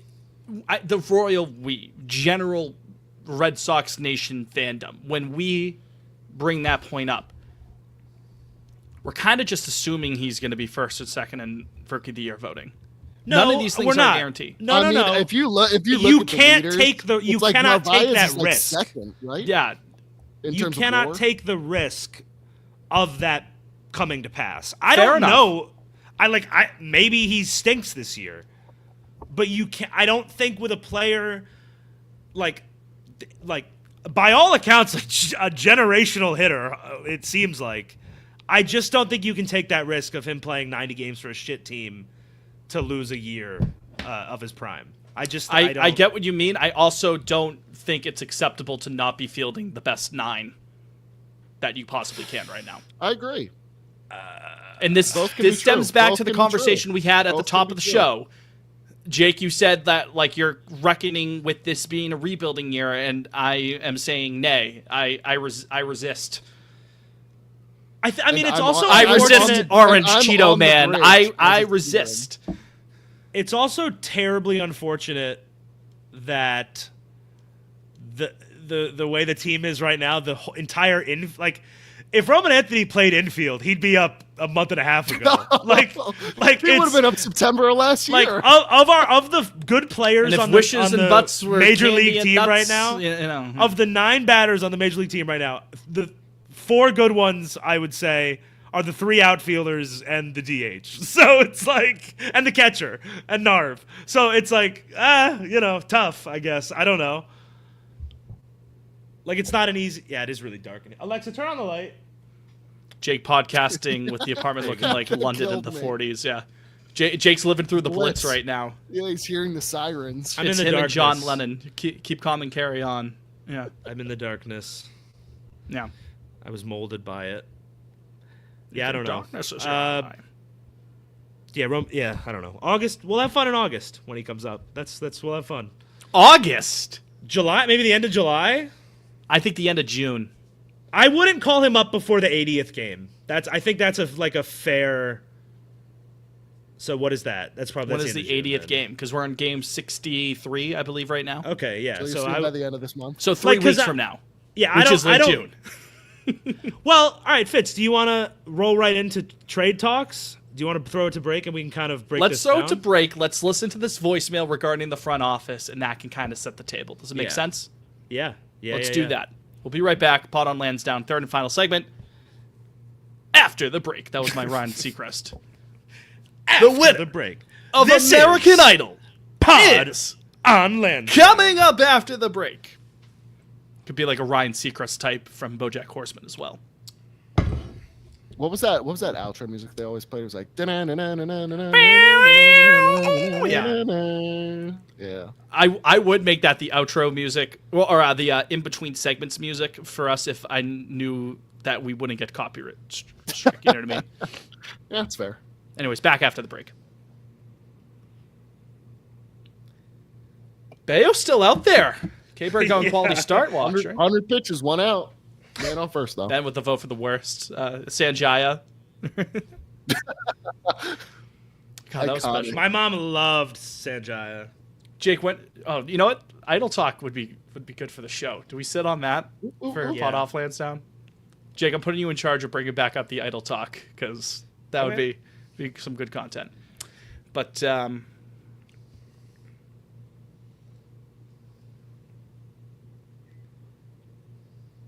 that's wrong. 5 seconds. Third and final segment here on Pod on Lansdowne. Jake, Fitz, and Liam at your service. We're on social media. Just as a reminder, the show on Twitter, on Instagram, and now on TikTok. Right, Jake? That's absolutely right, Fitz. And you know what? Now that I'm TikTok? saying that, did I forget to post our TikTok last night? Attaway. Attaway. I did. It's okay. It's all right.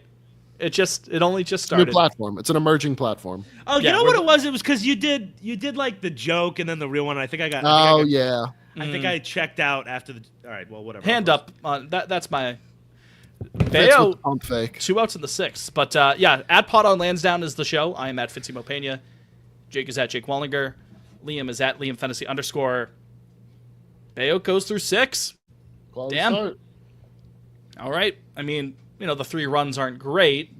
But it's an improvement. How about that? It's an improvement.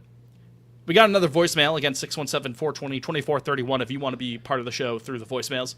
Let's take a listen. This has to do with the front office.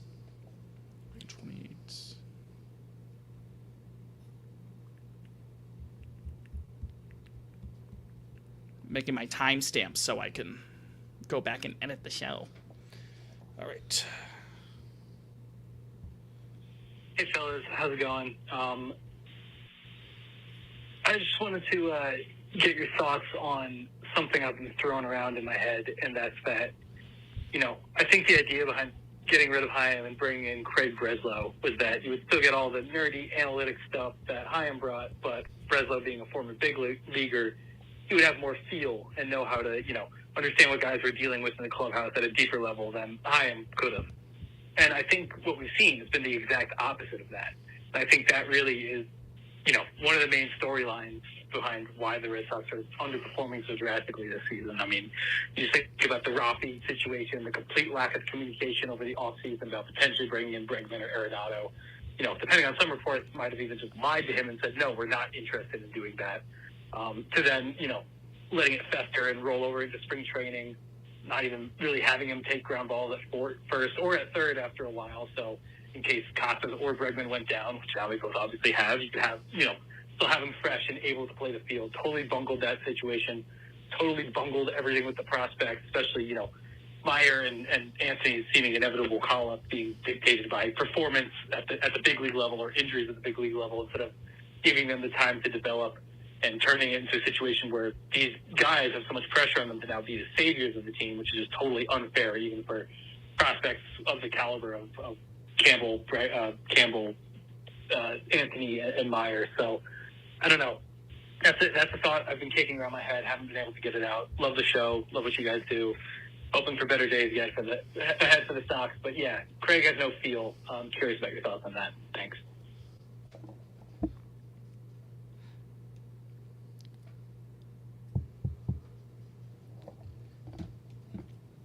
And again, thank you very much for the call.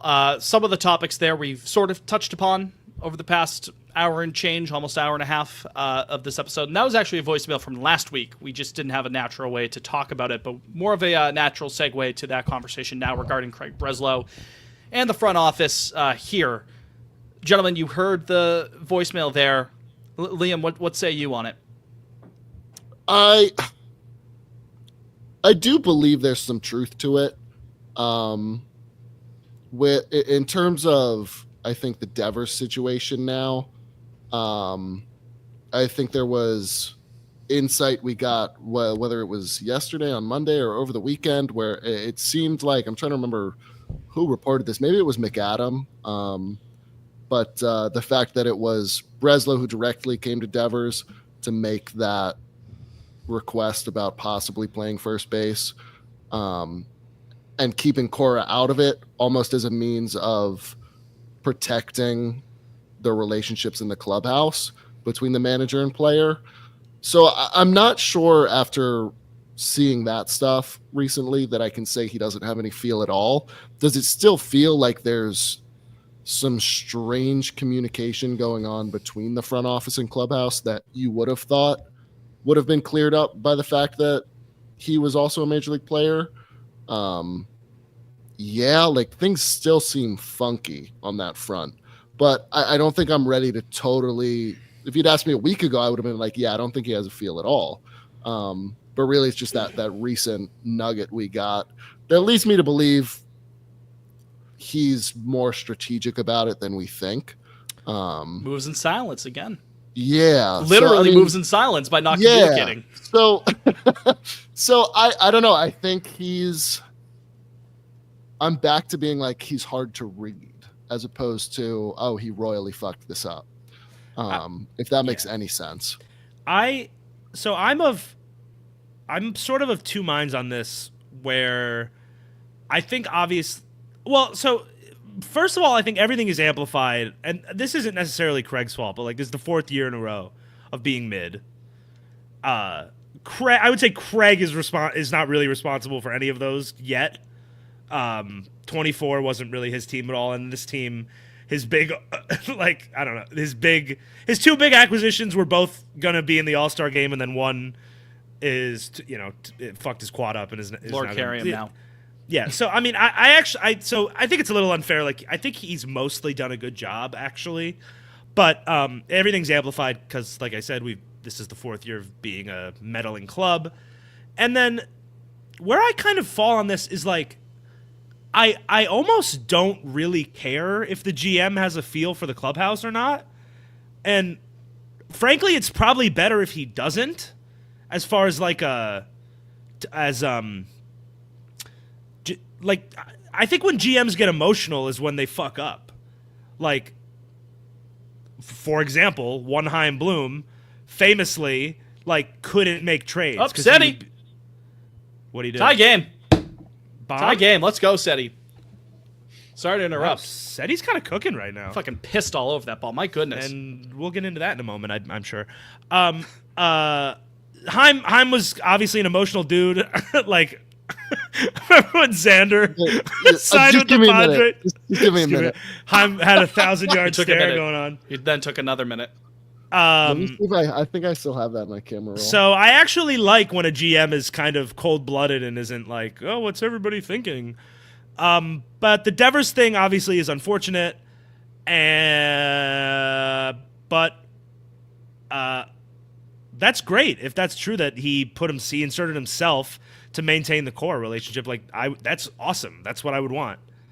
The GM does not need to be beloved in the clubhouse. Like, I think the Theo years sort of made people think that the GM has to be like this beloved guy by all the players. That's not normal at all. Yeah. So I don't know. I think as far as Craig goes, the jury's out, and unfortunately, I imagine it's going to be out for another year at least because of the way things have sort of gone this year. But if Craig has another solid offseason, I think I'm still very in on Craig. That's where I am. Fitz, you're muted. I thought I was muted, and then I tried to unmute. I saw you. What I was saying before is that I was trying to unmute when I was still muted. But no, I think you guys kind of covered all the bases there. I don't want to just rehash everything you just said. I'm still in on Craig Breslow for the most part, even with some hiccups here and there with the communication. It's also worth noting that the Red Sox communication trouble, one way or the other, has not started. No, it's an Craig FSG Breslow. thing. It's an FSG thing. Similar to how they thing. can't field or run consistently the fundamentals. They can't communicate. They don't have the fundamentals of communication. That's happened for long before Pod on Lansdowne was ever a thing. Long before Craig Breslow was even retired. This is a thing that they've done. You know, you think of God rest his soul. The Larry Lucchino, I think, wrote the jovial whimsy of Cody Ross and the playful Micah Vilas. Like, I think that was Lucchino, right? That letter to fans in 2012. I'm sure. I trust your knowledge. I think on it that was. one, I don't want to Fitz. speak Probably ill of right. the dead. That very After well could have been 2012. Henry. I know Henry was like, well, if fucking Mordecai Three Finger Brown was traded from my favorite team, I'd be mad too. But we got to trade Mookie. I know that was definitely John Henry. The point is, the communication amongst the higher ranks of the Red Sox has never been pristine over the last couple of decades. Let's just put it that way. With that in mind, Jake, you wanted to talk some transactions, which again, I feel like... Hello? Yeah, right. I mean, a lot of that's going to be coming in the off season as well, when we still very much have a baseball season going right now. But there are the whispers, however legitimate they are. I don't know. I'm not an insider. I'm not Jeff Passan. Like we had mentioned earlier, some guys potentially being involved in deals. Jake, you have been pushing the agenda of dealing one certain player. Yeah, let's get into it. I think Jarren Duran's time on this roster is perhaps limited. And I'm curious to see where you guys stand. Big picture, I think one way or the other they are committed to Cedar Rafaela, center fielder. I think they're totally fine with the bat, with whatever he can bring with the bat. Like, I think the defense is good enough where they're like, they're going to roll with him. And they seem pretty vindicated. Isn't he like 10th in outfield WAR in baseball or something? Like his defense is like game breaking. And then it's really a matter of kind of choosing between Wilyer and Jarren. And I think they both have their faults, and I think they both have their pros, and I think Wilyer's 3 years younger. And I think that's kind of... Well, Wilyer's 3 years younger. Right, yeah, you're right. I actually do know that. And I think that's sort of where it begins and ends. And I also think that Duran's 3-month heater last summer did tremendous things for his value around the league. And I think if Craig is a smart man, if that Yale education does anything for him, he can cash in on that. But I guess one of Wilyer or Jarren is getting traded by, I feel like maybe the deadline, honestly. And I personally think it's probably Jarren. But I'm curious where you guys are at. You're probably right in terms of the long term, that if one of those two are going to be dealt, it's probably going to be Duran. I'm not there with you yet on it happening this year. Fitz, walk with me. Walk with me. I just took a walk with you, and but then you left. Then you left though. Keep walking. I did. I couldn't continue the walk that much further. They very well may just see Seti as the full-time center fielder going forward. I think the value of having Duran at the top of the order, as things stand right now in the short term, I think they value that too much. If they were 15 games under 500 right now as opposed to close to 5, I think it's much easier to have that conversation by saying, okay, we're definitely toast this year. I just fear, and again, we've done this kind of, how much does your ass hurt by sitting on the fence so much at the deadline? Ooh, are we going to buy? We're going to sell? That could come to pass again this year. If that's the case, if you've been hesitant to do a full-on fire sale or push all your chips into the table before, are they then going to change coat? And I know it's a new leader. I know it's Breslow driving the ship this time, and that was more of a Bloom thing where he wasn't quite sure what they wanted to do. But again, it's not like they completely mortgaged the future or just punted to a full year at the deadline. Do they then change that tune and ship off a Duran for whether it's a prospect package or you bundle him and a couple of our prospects to get a pitcher? I don't know if that happens. proven major league hitter. And again, you say, yeah, his 3-month hitter in 2024 was legit, of course, but he also, that was off the back of a great 2023 campaign as well. It wasn't like it was just a hot streak. Well, no. So, yes, he was. It wasn't a great 2023? No, I mean, like, he was very good in 2023, but he's not a 9-WAR guy. Like, I think he wasn't winning the All-Star Game MVP in 23. Yeah, right. Yeah, and I think I mean you. we're a third of the year into this season, and his OPS is 730. Like, I just don't think with some Buzzards luck in there. I mean, he had that little mini slump over the last week or two, but it was starting to kind of come back. We've talked about this on the show. No, I know. I'm just saying I don't think if you're not banking on him, which I don't think the Red Sox are, to be what he was last year. Like, I think a lot of people are, fuck. It's tough. Again, I don't envy Craig for having to fiddle with this. Whether or not I think that they should move off of Duran or not, which as things stand right now, I wouldn't trade Jaron Duran putting all the cards on the table. I wouldn't at this moment in time. And again, I have no idea what the end of July is going to look like. I don't have a crystal ball.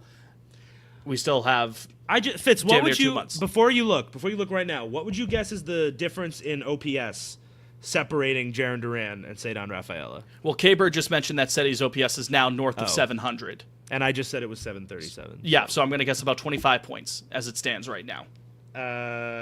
31. There you go. And listen, Seti's been doing a... Liam, what's that face down there? That little rascal.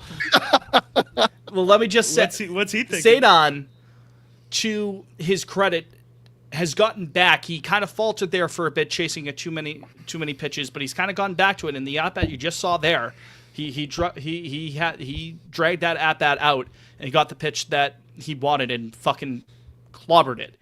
And that's excellent. That's great.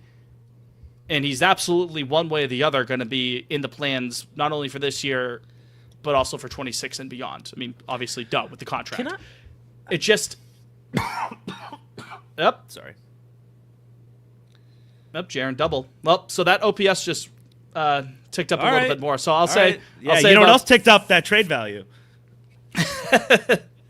Listen, and again, it doesn't matter. My point is, it doesn't matter what I think about what I would do. If I'm Craig Breslow, if I'm sitting in his big chair, king of the castle, it doesn't matter what I would do with Jaron Duran. My belief, and I very well could be wrong, and I'll eat crow if I'm 100% wrong. Hand up. Wouldn't be the first time that I'm wrong. Won't be the last time that I'm wrong. I don't see the organization as it stands right now moving off of that as your leadoff hitter. I don't. Again, divorced from what I think that what they should do. I don't think the club is gonna move him off. Well, I mean, obviously, if they get a fucking Godfather offer, you know what I mean. If they get a what would you great do? deal for him, that's a different question. Do you think they should trade Willier then? I mean, I just said long term.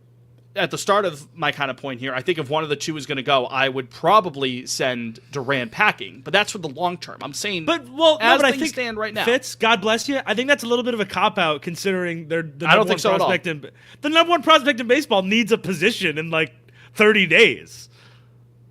Like they're not gonna. I mean, They might just roll 4 outfielders for the year, but like long term, that's going to be this winter at the absolute latest. I don't think it's a cop-out at all when he's currently your leadoff hitter. Maybe cop-out's not the right word, but like when you say long-term, like those two men are not both on the Red Sox in 6 months. Yeah, towards the end of the season. I think if you move off of one of them, it would be Duran. I just don't see it happening right now when they still have an avenue to contend, as smaller, as dwindling as it might be. Okay. All right. Liam, you haven't said a fucking word. Like, if they're still... Before Liam goes, sorry to interject. If they're still, call it 3 games back at the trade deadline, I still don't see them moving off Duran. But then when you have an offseason to kind of reevaluate where you are, I don't think it's counterintuitive to then say, okay, well, then it makes sense to move off of Duran. Okay. I agree mostly. Liam. Fantasy. What say you? I agree. I'm nearly on the same page with Fitz. I don't see anything happening until the winter, but I do not see Durant on this team next year. Sure. If I'm a betting man, I'm buying Abreu stock, and if Rafaela has a 750-ish OPS by the end of the season and he's been able to sustain it throughout the summer, I give Seti the keys to center field on opening day next year. Fitz, to your point, I totally understand. Like, why would we give up a dynamic player at the top of the lineup right now when we are still trying to contend? Right. Like, the season's not in the gutter as it currently stands. So there's no reason to move one of them or two of them with like a look ahead right now. Like, that seems knee jerk. But if I'm a betting man, I'm buying Abreu stock. Like, you don't just give up on a guy that's 2 years younger. Seems like his bat is going to age very well. He's 3 years younger. Well, I don't know exactly. Durant's 28. He's 25. It could be 2 and change. I don't know. Yeah, I don't know where their birthdays are. And to me, after this, call it Carl Crawford PTSD, but man, legs don't age well. Unless you're Ricky, legs have never aged well. Sure. Maybe he's Ricky. Have you ever considered that? Maybe he's Ricky reincarnated. And Fitz, I'm willing to go out on a limb on this one. Say he's not. And say he's not. Yeah. And it's not like Duran's like this scrawny guy. Like, he's got muscle on him. Like, he's beefy. He's big. Like, it'd be easy for him to get or to sustain a major injury in the outfield. I don't think of guys like that as being like, oh, I get hurt and then I'm right back. Like, those injuries go away that quickly. Not that I'm a doctor, but to me, I'm like, we gotta get Dr. Jim in here to discuss that one. No, we do not. Just him aging scares me, and he's already closer to 30. And you have him under team control until he's 30. Like, there's no sense in one offering an extension, but I think there's less sense in even looking like 3-4 years down the road with Durant. I just don't see him here. I also man. I'm on Team Abreu. If that's where if we're picking sides, I'm Team Abreu. If I have to pick between the two, I would say Abreu between those two. It's just I find it hard. I get why you couldn't move Durant this past winter. I do too, and I said that. Yeah, look terrible. Like, I totally understood not moving, which we had said on the show. So that's where I'm kind of like, I don't think a decision gets made until the winter. Right. That's where I'm at. Can I also just one thing that, like, when did that pop up yesterday? The San Diego stuff. Yeah. The last the last 36 hours, whatever. You're hearing a lot of like people like, oh, Jarren Duran, like, he's a real leader in that clubhouse. They've stunk the entire time Duran has been here. Like, I don't like not how valuable is that leadership? No. And listen, I'm not. That's not like his fault, but I don't know. I don't know if that matters at all. Like, the dude, especially now that Bregman's here. Now you have like a real guy who's won and is a leader. And is I just don't know. I'm just on the field or not. I just don't know where that. Yeah, I'm not sure that means anything. I mean, I get it. Like, Cora loves him, understandably. I think in terms of like, he's cut from the same Bregman cloth in that he just lives and breathes baseball. But I just don't see the fit long term. That's all. That's right. all. But I think you can. I think two things can be the same at once. If push came to shove, and somebody and a team was like, "Oh, let me ask you this: would you trade him at the deadline?" Not Duran. Yeah. It depends on factors. Maybe that's your cop-out answer for the week. Depends. For me, but it totally depends. People be like, it's either one or the other. Statisticians be like, definitively. Like, bro, this may or may not happen. I don't know. Yeah, right. All right. How tough. close are they in a wild card spot? And if not, how close away are they from a wild card spot? Has Anthony been called up? How is Anthony playing? You know what I mean? And we all want Rowan Anthony to hit the ground running, but it is so few and far between for guys to instantly make the impact and just hit the ground running. That doesn't happen every day. Not to say that Anthony doesn't have the facilities to do that. I think he very well could. But if you were to move off of a Duran, if you were to slot in Anthony into left field, and if Anthony were to have those growing pains, then what? Then you're really toast. Because you're trying to plug in a guy to help to give you a boost on offense, and then he wouldn't. And then listen, we could play fucking what if for any situation. What if Jaron Duran's legs fall off? You know what I mean? We could do that all day. I understand, but I just think like we have to trade. We have to trade some offense for some pitching, like. It's got to be sooner than later. K-Bird goes, the saying has always been, they go as Duran goes, and the team has been mid that entire time. Fair point. It's true! I don't know. Everybody Not necessarily to the last summer was great. Of Duran, though. Maybe he was awesome. Maybe that's just a silly phrase, you know? He was so much fun last summer, and good for him. He's like a solid player. Otherwise, I don't think that's... He's not like a 9 WAR. He's like probably a 3 to 4 WAR, which is valuable. 4.5, man. But I don't want Red Sox His WAR is Nation. also going to take a bit of a hit with him playing in left at Fenway as opposed to center at Fenway. 100%. You know what I mean? So you have to throw that caveat in there. It's not like he was dog shit But on the other end of center that, field. But on the other end of that, though, it's like you have a better center. Look at how of course, yeah, you have. Center. It's either him or Michael Harris is the best defensive center fielder in baseball, probably. Yeah. It's those two. Like Seti is a platinum glove. Legit. Contender. Yeah. People were saying he was arguably the best defensive center fielder in baseball when he was still in the minors. And yes, absolutely. And again, I think long term he is absolutely the answer in center field, even with the ebbs, because he's hot right now. The OPS is over 700, but just as I was patient with him, I think many of us were patient with him when the ebbs were going down, when he was still swinging out in front of stuff this year after showing some strides. It's coming back up. Okay, it comes in It waves. is fun and kind of beautiful that they're just doing Jackie Bradley Jr. again. They're doing right-handed Jackie Bradley Jr. Yeah. Right? I think it's kind of a beautiful thing. It's a good bit. Like, it's a good bit. 10 years later, it's like, well, we're here again. Well, history doesn't repeat itself, but it often rhymes. They have an ace, a lefty ace that they acquired from the White Sox. Poetry. It's like poetry fits. Exactly. They have a center fielder who's platinum glove we could just get Seti caliber, working. right? And he goes up and down. What are some other parallels to 2018? I'm trying to think. Young prospects sort of flowing in the previous years.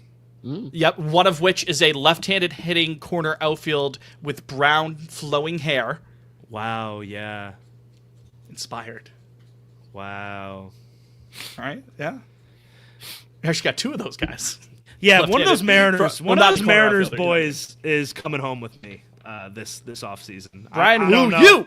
I don't know. Bryce which Miller, one, you. And I don't know who we're giving up, but one of them is coming home with me. Well, it's not going to be I'll say Logan Gilbert, I'll tell you that much, even though he's hurt right now. But Good girl, May. probably won't be George Kirby either, if I had to guess. That's a potty on the pad. Wanna say hi? Shortstop with aura, as Jonah points out. My baby girl. Our weekly Mabel check. Mabel sighting. Mabel, what are your thoughts about the outfield logjam? I could have done without the slur, but I think you make some fair points. Say Don Rafael, ALCS. Guys, like a concerning trend I've just picked up on looking at Seti's baseball reference page. His OPS by year, 666, 664, 666. Who's this? Oh, no. The devil. Wait, he's played... Wait, what's the third? His OPS Rafaela. is like his OPS is like 700 right now. I know. No. Well, this doesn't include tonight's game. Oh. It jumped 40 points tonight? I mean, he's got a home run on back-to-back nights, unless they didn't add right. last night. OPS plus though, 78, 84, 86. Whatever, man. Just get me around 90, 95. I mean, yeah, if he gave you that continue. throughout the course of the entire year, you'll absolutely take that in center. Yeah. Like I'm looking at Jackie Bradley's baseball reference too. Like even in a year where in 2017 his OPS plus was 89, he still put up 3.5 wins. Like, just do that for me. 2017, 2018, 2019, all worth over 2 What wins. year did he His like OPS was actually never high hit the 90 baseball? still. It was 16, right? 16. He was worth 5.7 wins in terms of B reps. He was special. Starting outfielder That for the 30 All-Star that game. 30 if memory game- serves. That's right. It That- was him, that hitting Mookie, and streak was Trout, special. right? Yeah. Yeah, that was special. That hitting streak was special. Him and Xander in like April and May, both like going at it. They both reached 30, I think, right? Cedon Rafaela's shirt with a barely readable metal band logo. That one's free. Thank you, Ben, for the merch I have. One of these days, we'll do the merch. One of these days, including the sign there. We're gonna sell that sign. I have no idea. I'll have to reach out to my sister-in-law and be like, "Hey, who'd you get that?" What do you just from? said that? What do you mean you have no idea? I was So you just- joking. Drop ship on Lansdowne. Yeah, I don't know if we have the capital to sell signs like that. I mean, the tariffs are crazy. We Yeah. can't be shipping stuff in. Hi, Sharks. I'm Fitz. These are my co-hosts, Jake and Liam. We are selling 1% of equity in our podcast in exchange for $2 billion.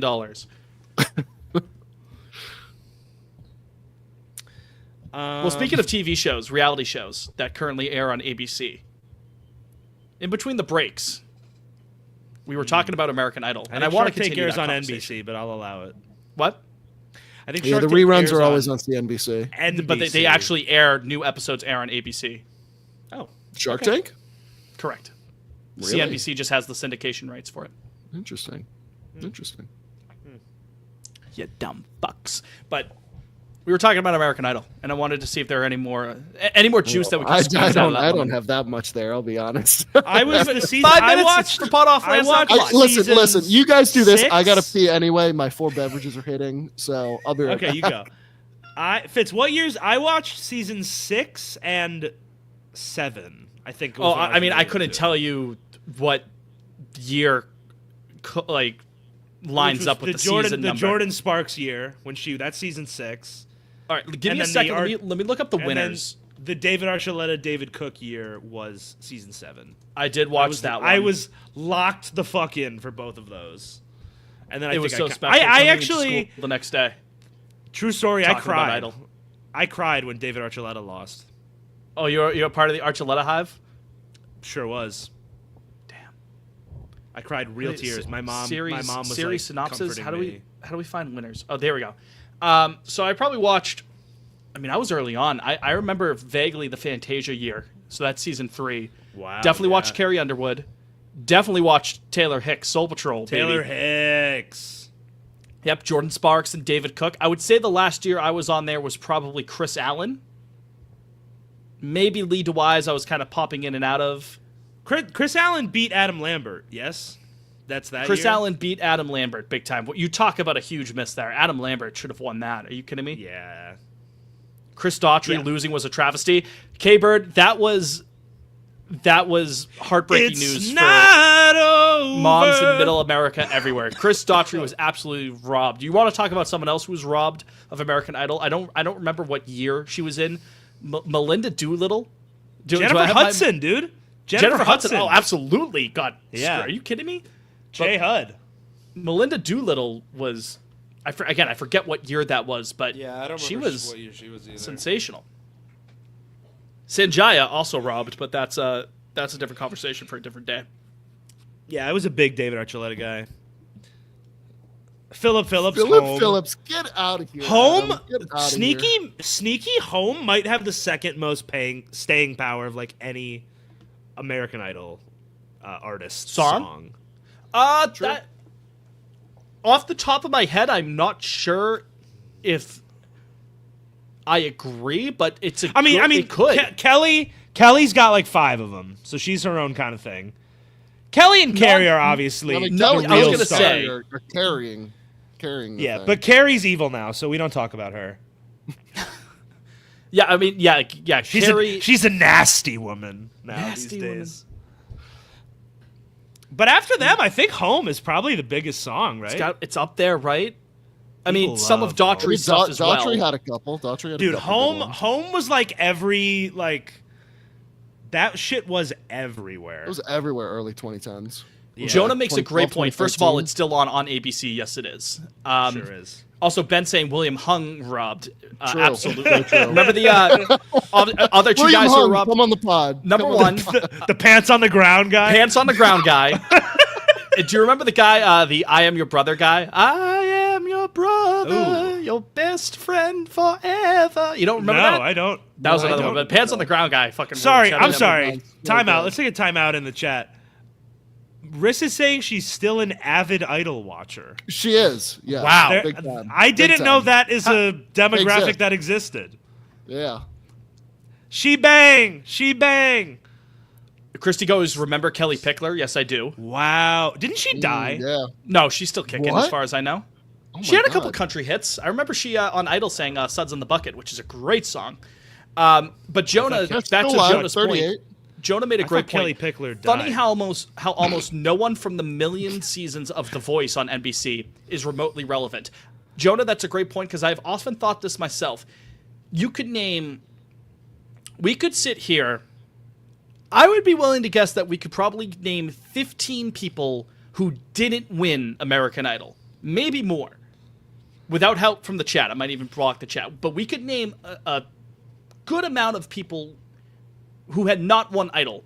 I can't tell you one person who was even on The Voice as a contestant. Not one, not came in second. Couldn't tell you. Morgan Wallen.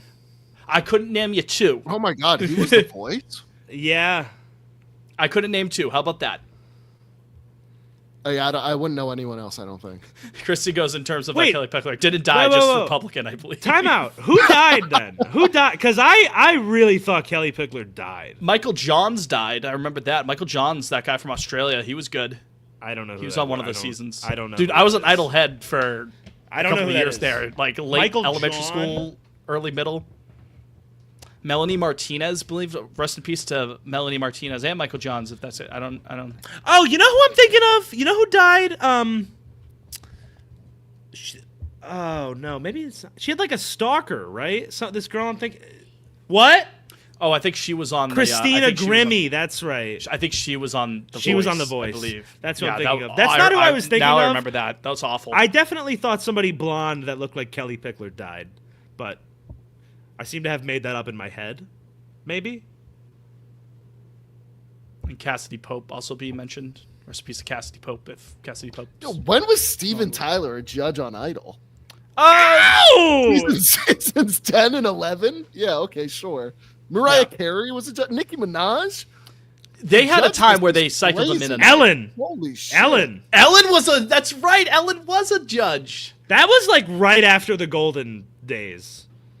Yeah, that's probably Oh my right God. around when I hopped season off. 9. Season 9. I think I might be thinking of Brittany Murphy, who is the not actress? Kelly Pickler. Yeah.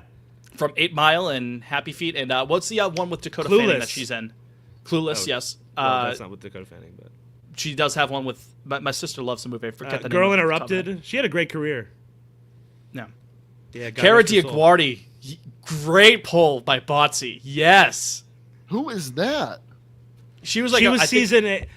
Okay, so I just looked. The OG Season 8 and judges. 9? Christy, thank you for the Paula- Uptown Girls poll. Thank you. Paula That's what I was left thinking. after 8, which was like I would say that was the end of like real Yeah, shit. Paula, Simon, and Randy. That's the big three. Paula and Simon hooking up was the original. Are they going to Wow, do I- it? Should I do it? I'm not I going to do remember it. that. I'm not I going to remember do that. it. Paula and Simon. They think there was something in Paula's cup that made her Did you feel guys vote? a little crazy. Did you guys ever vote? From time to Probably. time. Ooh, yikes, Fitz. You didn't vote. Yeah, said I'll you were a stay at big home. fan, Yeah, you I didn't can't. vote, I you can't stayed speak at of home. democracy, right? Yikes. My mom was probably nervous about the like the rates for calling. That's what I mean. Standard text and messaging rates may apply. I voted for my man Archuleta. That was I was like, yeah. Storming the backlots of of Universal City when David Archuleta doesn't win. Oh my God, Clay Aiken. Shout out. Clay Aiken, yep. Lost to Ruben Studdard. Quiet as it's kept. Famously. Taylor Hicks, Soul Patrol. Oh my God, That was a moment in Taylor time. Hicks rocked, man. That was probably my favorite. Like, what, he beat Catherine McPhee, I believe? No, Catherine. Oh, yeah. Yes. She was Elliot on Smash. Yameen. There's Elliot Sophie's- Yameen. Oh my God, I loved Elliot. He had, Remember him? Fuck, what was that song? He had one song that I fucking loved. Wait for You? Is that the name of that Yeah, song? because baby, I will wait for Yep. you. What That's a song. the one. Yeah, Catherine McPhee was on Smash, one of Dear Sophie's favorite shows. Christy goes, I was banned from using the family house phone after I tried to call some hotline to talk to the Jonas Brothers once and racked up a $300 bill. So that's what my mom was probably nervous of, even though it was completely legitimate to call into Idol and try to vote for someone. I'm going to sound like such a boomer. Something like Idol, like obviously it's still on now, right? Like it's still going. That can never happen again. And it's still, it's still on ABC, which means it's probably being viewed by like 5 million people plus RIS. But the cultural grasp, It's the mono culture doesn't exist anymore. right? Yeah. There you go. Yeah. It's just another part of that. There's too many options for people, like for something to ever have that sort of. Yeah, grasp you again. people Whoa, blowing up. But do you guys remember Bo Bice? Have we Bo mentioned him yet? Bice. Wow. Yes, I Crazy do. pull.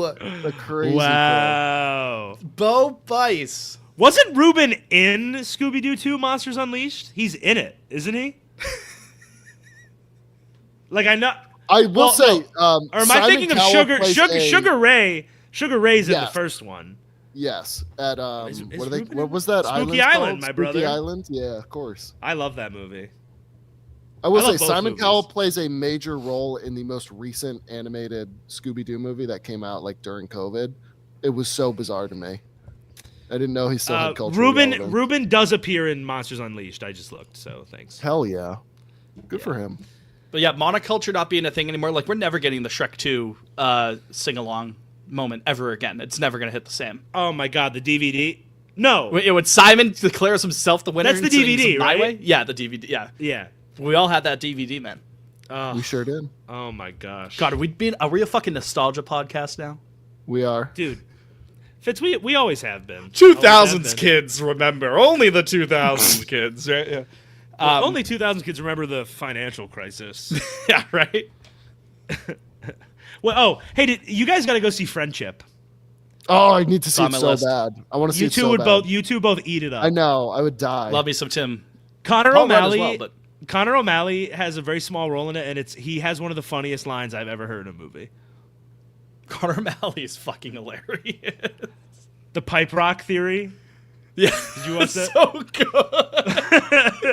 good. Bono in there. Tom Cruise. Yeah. Yeah. Bono So dead. good. Yeah. What else? Scooby-Doo, the live-action Scooby-Doo movies, love them. I think they're genuinely fun adaptations. They're great. I need a third one. They should do a third one. Yeah, they all look great. Everybody in that cast. Right? What was the line? What was the Sarah Michelle Gellar talking about how like wonderful Scooby Doo is, and then instantly goes to Yeah, Her well, now he's like husband. talking dogs. a Yeah, talking Freddy, and he's dog, like- you know? Yeah. It's a dog that talks. God, I gotta pull it out and play it. It's so fucking good. Offered so much more than every other cartoon. It was so ahead of its time. It had a story. They worked hard to figure it out, and it wasn't gender specific. It wasn't a boys' cartoon or a girls' cartoon or any of those things. It was a talking dog. You know what I mean?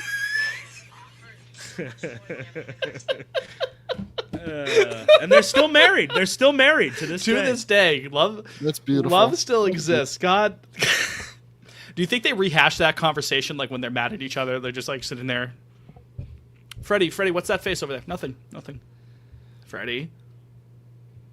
It's just that it's a talking dog. That's all it is, Sarah. They get into it again. Gets real nasty. What's the Scooby-Doo coming after you? I'm gonna stop them. Wow. Maybe that's what I'll watch when we get off.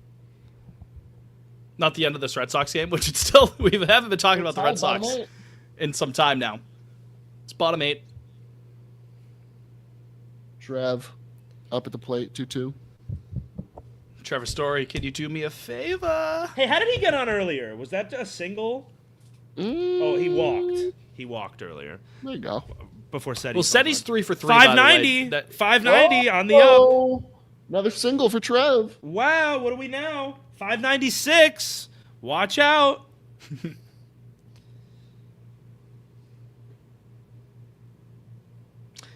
Dead air. I'm getting a Switch 2 on Thursday. I was gonna ask you if you were gonna be getting on it. I'm just gonna do it because they won't go on sale, so it doesn't really matter. Like the money of it, like it's not gonna. You're gonna spend it at some point, anyways. Yeah, Nintendo never fucking their shit never goes on sale, and also I got the Nintendo store in New York is like 4 blocks from me, and they there was like a raffle for like what? No, I was talking about Nintendo. And a raffle for coming to buy it, and I got the raffle, so I'm just gonna. You won the raffle to win the opportunity to get. There's a money. raffle, so like you don't have to like wait in line if you didn't have. Yeah, a I know. pre-order Yeah, or anything. I'm just being facetious by pointing Yeah. out. You've won the opportunity to give us $4.50. I think it is. Yeah, I think it is that. Sorry for putting it on, but I mean it's also publicly accessible information. It's- Yeah, and also it'll be more than that because I'm gonna get Mario Kart. So you got to get that day one title. yeah. Do you already have the NSO subscription, so you'll be able to go right into? No, I think I'm gonna wait. I don't have the NS. Connor Wong double play. Of course, right? We have not put his feet to the fire as much on this show. Because what is there to say? What is there to say? Yeah, fair enough. Hey, he had 2 walks. And You a hit need tonight. you need a backup catcher. That's all I could say. And Yasmani Grandal said he'd rather retire than play for his First team. pitch. First pitch double play. Fitz, I'm Like, gonna wait to get the A NSO long thing. double play too. I think until probably until like 3 or 4 more GameCube games I adore get added, Sure. like Strikers. The Mario sports games come out, that'll probably be when I And then I'll Yeah. get the Switch 2, then I'll get Strikers, and then I'll kick your ass again in and Strikers. we stream. We'll start streaming. It's Thursday night. You know what that means? Time for Liam and Jake to get their weekly ass kicking. I on the stand pitch. by that. The 3 of us would be good at streaming. We should do it. Yeah. People come in here, they have fun, Yeah. Chat. Chat, and do you have we're fun? not even. There's nothing like to that. even watch. We're just talking. Right. Yeah, we've been talking American Idol for the last 25 minutes now. We should stream really American well. Idol. We should Ooh. group watch. We had American intense Idol. We should rewatch old conversations. seasons. I would do that. I mean, we just did a ton of time and intensive conversation about the future of Jaren Duran, one of the team's best players the team's best player last year, like what his future with the club is. And we had like 5 times as many comments in the chat talking about American Idol seasons from 2 decades ago. That's what I'm saying. They don't come here for the Sox talk. No, nobody. No, they don't. And that's fine. I'm okay with that.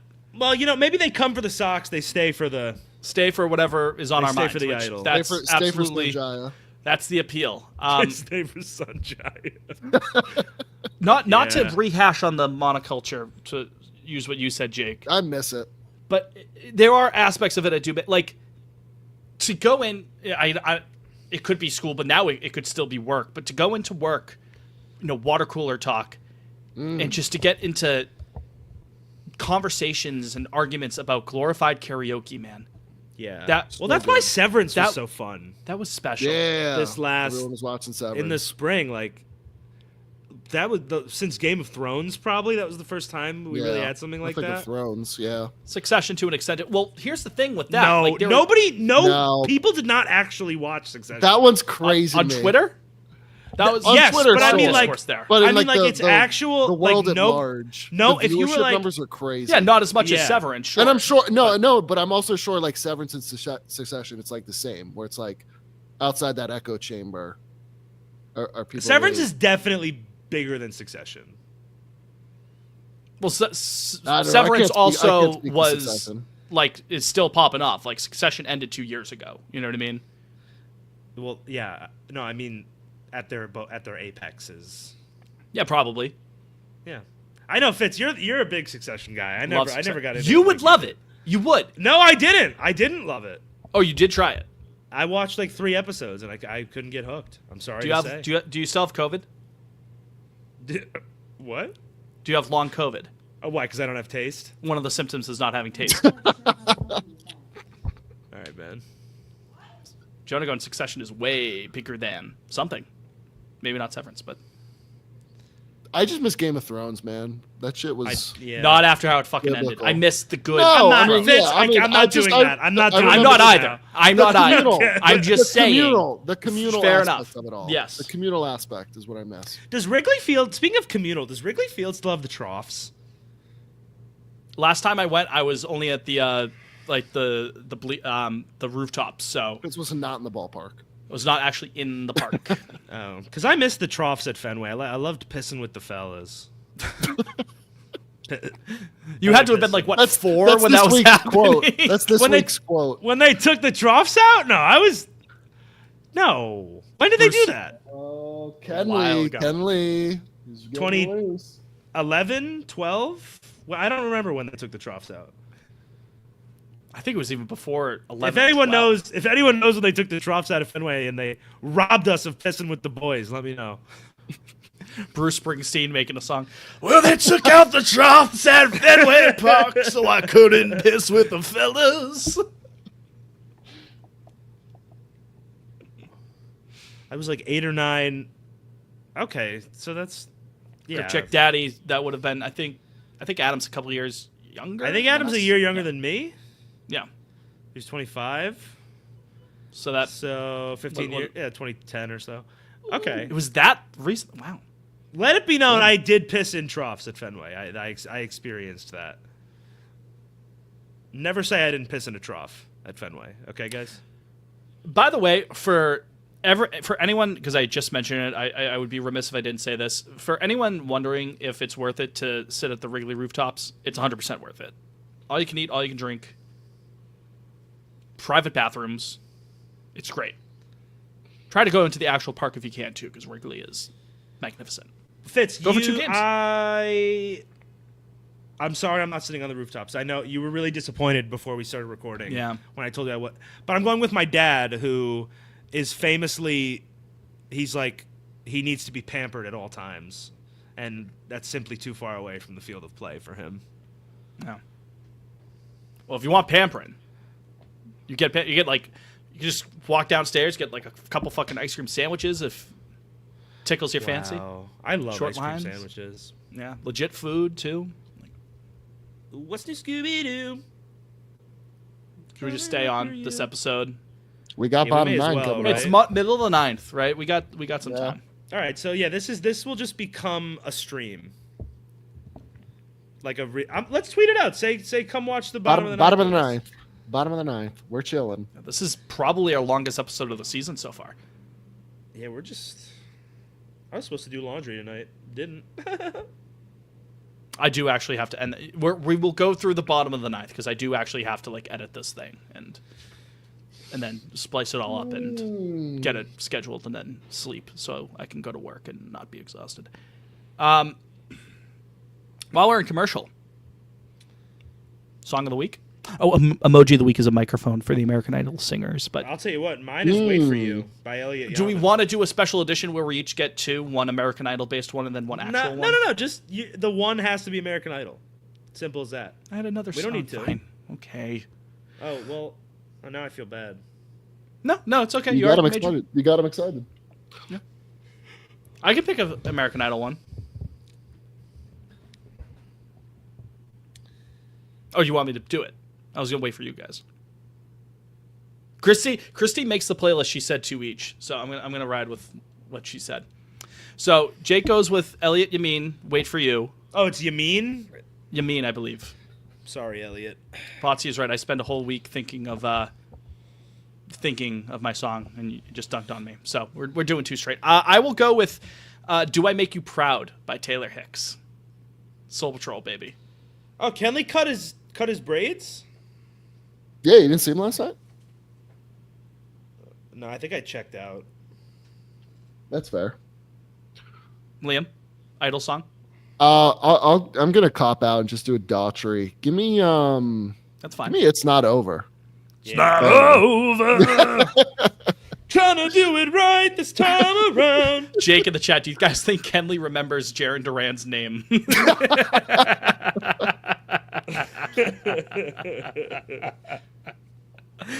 50-50 chance, I would say, frankly. I would say he probably remembers Jaron, but I would guess there's probably, I would say over 50% of the 2024. Doesn't know Red Sox KC's name. I'll He tell you does that not much. remember their names. As for an actual song, for me, go with a little classic rock. Let's go with "Train in Vain" by the Clash. The last song on their I need a real fantastic song, too. album, "London Calling," which does not have a single bad song on it. My real song is I don't even know this band or what they are or what their deal is, but this song came up on TikTok and I really liked it. The band is Alvays, Alvvays. Oh, I've seen people chat about them. They've gotten some chatter. People seem to like Yeah, them. and the song is Archie Marry Me. It's really good. KC, that's a beautiful walk by our friend KC there. Yeah, That's a man on I mean, I first. haven't seen it yet, but yeah, inside. Oh, sorry. You wanna lead off action. Lead off action. Oh, and here's Dave. You guys your stream is behind mine. That's it, or in front of mine rather. Well, Yeah, Fitz, I'm ahead of you, I'll Fitz. tell you everything that's happening. Well, there I you mean, go. guys, if they hit a home run, you'll see the lights behind me on the wall. That's What if true. I'm not looking? Or if they walk off, I have you the will see game lights. full screened on right now. I'm He's not even looking at us. yeah. I'm We're not, dead to him. you We're guys- not even yeah. there. Quickly, Liam, what's your song of the week? Oh, sorry. What did I want to go with? Oh, give me, guys. It's officially summer. I'm going with Feels, Calvin Harris, Pharrell Williams, Katy Perry. Dave That's has to the have this bag easy, right? Kenley has the slowest fucking delivery The world knows he's going. on And- planet Earth. And Kenley doesn't remember David Hamilton, so doesn't know that he's very fast. Yeah, if Dave can't swipe this bag, I don't know why he's on the roster, frankly. Jaron Duran, get this game-winning hit, and I'll be pouring honey on you, goat. I'll be sending the Padres clips of this if he gets the game-winning hit. You let, at, Preller, misspell yeah. Padres. at Pa- AJ Preller. Oh, there goes Padres. Dave. You Easy. like, Easy steal for He's Dave. got it. All right, Yeah. cool. you like what you see? Terrible throw by is that O'Hoppy behind the dish? No, that's somebody else. Whoever that was, it was an awful throw. I still haven't even seen the steal yet. Come on. Who is that behind the dish? I don't know. I don't know. So I don't think know. it started with It's a Darnell. H, man. It's Travis Darnell. Oh my God, that's Travis Darno. Mm-hmm. Wow. What do you guys see? He runs like a camp thing now. Did anyone with his brother? Travis Darnell? Yeah, they have like a company, it was a commercial during the Apple TV game on Friday. Well, I don't have Apple TV, so I listened to it on the radio that night. Okay. Shout out to Cask. They had the game on every TV Friday night. Nice. Oh, well, Apple they're paying TV, that no Apple less. TV subscription. I guess Cask so, and man. Flag and Cask. sponsor Good for them. sponsor the pod. We will Cask. change I allegiances love from Cask. I love Cask. Bullpen. Bullpen is my favorite of the area, I would say, but Cask is solid. It can get a little too Great, crowded. great in there. food at Cask. Bullpen's can not I open just on say. non-game days. Oh. Yeah, that's So that's what I hold it again. Oh, do we win? Duran, I didn't see the deep right. fly, but Move to nothing. third. No, Oh, it was to left. damn it. Yeah, left center. That's tough. That's a tough one. That's Shitty all right. yeah, camera. the fact that Nesson- bullpen's not open for you on non-game days is probably tougher for you because you're right there, Liam. For your boy, if I'm going in there, it's because it's before. I would have been Dog there. ass I would've been there all- camera I'd be- work. I'd be there all the time if they were open on non-game By days. Nesson right there. That would have had you thinking that Duran ball was Yeah. over the monster. It was off the wall. Yeah, Okay, That's a Devers has move. been walked, that's fun.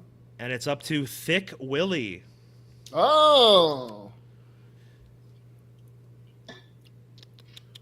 Kelly's gonna Episode's throw him a ending fat after the ninth cutter. inning here, one way or the other. Okay, Who's going to ponder, by the way? Can someone I ponder? hear that It's crowd me, right? pop. it's me. Whoever. Bigs up. I won't really be able to watch the game tomorrow, but maybe that'll be my Wednesday thing. They play day games. It's just I don't watch. Then you I ponder. you can ponder tonight. We can No, I change mean it up. not that not Yeah, like I Liam, watch do you much want of this game. I Yeah, don't- Liam. no, Liam, no. you ponder. Oh, you, All Jake, right, if you fuck want. it. No, fuck it. I don't. Drinks are on. I don't care. My dad's going to the game tomorrow. Oh, nice. Have your dad ponder. I just feel like, Dad, send me a video of your thoughts on the game. 1 minute. That would actually be extremely funny. Father's Day. Father's Day. Ooh, Father's Day would be a good one. Problem is, I Our dad don't sent think a my clip. dad knows how to take and record videos on his phone. It'd be from like that angle, just Yeah. chin. My dad may or may not. I mean, this is 2.5 hours into the podcast. My dad's probably not listening at this point. If you are, hi, Billy. But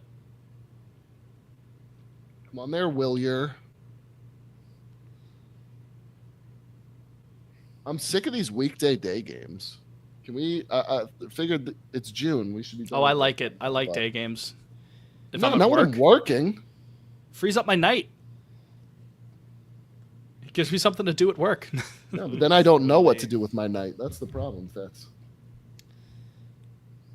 Get a Switch 2. Play with Jake. Well, 1-2, 1-2. What an exciting bottom of the ninth we're having. Yeah. A lot of dead air. I'm having fun. This is why people tune into the program. This is why everyone's here. It's going to We're be all the biggest locked in. waste of time because people are going to know the outcome of the bottom of the ninth here. Oh, 100%. No, So if it turns out that nothing happens, only the realists of the real are listening to this, especially the next day or any day after. I'm going to predict a Willie strikeout right here. I don't like the way he's looked in this AB. 1-2 count here for he's Willie. chasing on the outer half. Yeah. Get him to come back in, Willie. All right. Fouled it back. Willie, I never realized how far away he stands from the plate until just now. Is Yeah, that- different strokes, anyone- different folks. Some No, guys I are know. right up on it, you know. Ah. Who the fuck is 43 on the Red Sox? Oh, is that Patrick Sandoval? Yep, sure is. Guys, I heard he was on Raya, if any of you are interested. Oh, is it? I got that tip the other day. He's in Oh, the area. Willie. Oh, no. Jonah says you could cut this part from the final I got other editing to do. I will not. I see a Jesus Willier and I hear a fuck from Liam. So All right, maybe trade Willier. I changed my mind. Every what did he week. do?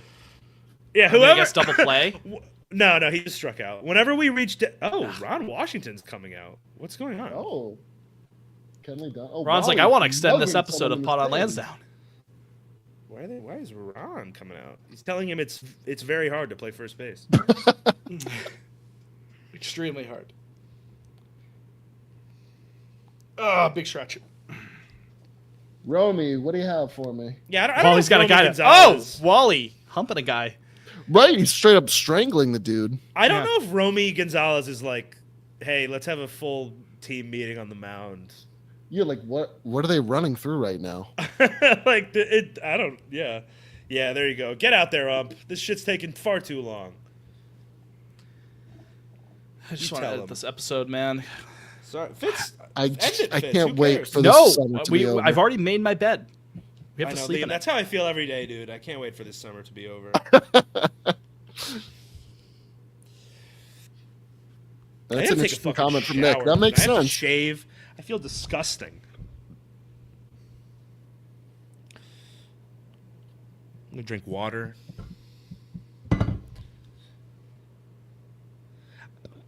Neither here nor there, but I hate the Angels uniforms so much. Putrid It franchise. leaves a lot to be desired. I think they are so dated. They're just boring. They're like the most early 2000s feel. Like, Yeah, I I feel like like the '90s look, it's but still 2009 the when the, I see them put those on. '70s and '80s look is their best look. Well, yeah. First of all, they should not be the Los Angeles Angels. They should wear the V-necks. They should either be Anaheim or California, but they both sound way better. And they should Yeah. wear even their City Connects. I think is like if they went to more. I like that the sort City of Connects. look Yeah. Yeah. full time. That's better than That off-white. than now. Yeah. I hate. Oh, Dave's. at Granted, third. granted, That's these are the cool, I jersey. guess. Like this is the template for the jerseys that they've owned. Like the only success they've had have been in these jerseys. Is the- UMass it's- Radio goes, was- "Is this a pro Angels in the Outfield podcast?" You bet your ass it is. Yeah, with Michael Papa John. Yeah, That's an OG POL. Matthew McConaughey in the outfield. Yeah, that's an OG POL character, Michael Papa John. Yep. He's also the guy that kills Uncle Ben in Spider-Man. Yes. Got to forget. dig out that episode. Good callback there on that. Thanks, man. We should do a live watch of that. My favorite part of that movie is when not Carl Weathers, fucking who's the guy from Lethal Weapon alongside Danny Glover. Danny Glover. Thank you. Just had a brain Yikes! fart. Fix when he mixing goes. up famous. I black know men. it's not Carl Weathers. Lenny White, Carl Black. Yeah. Ow!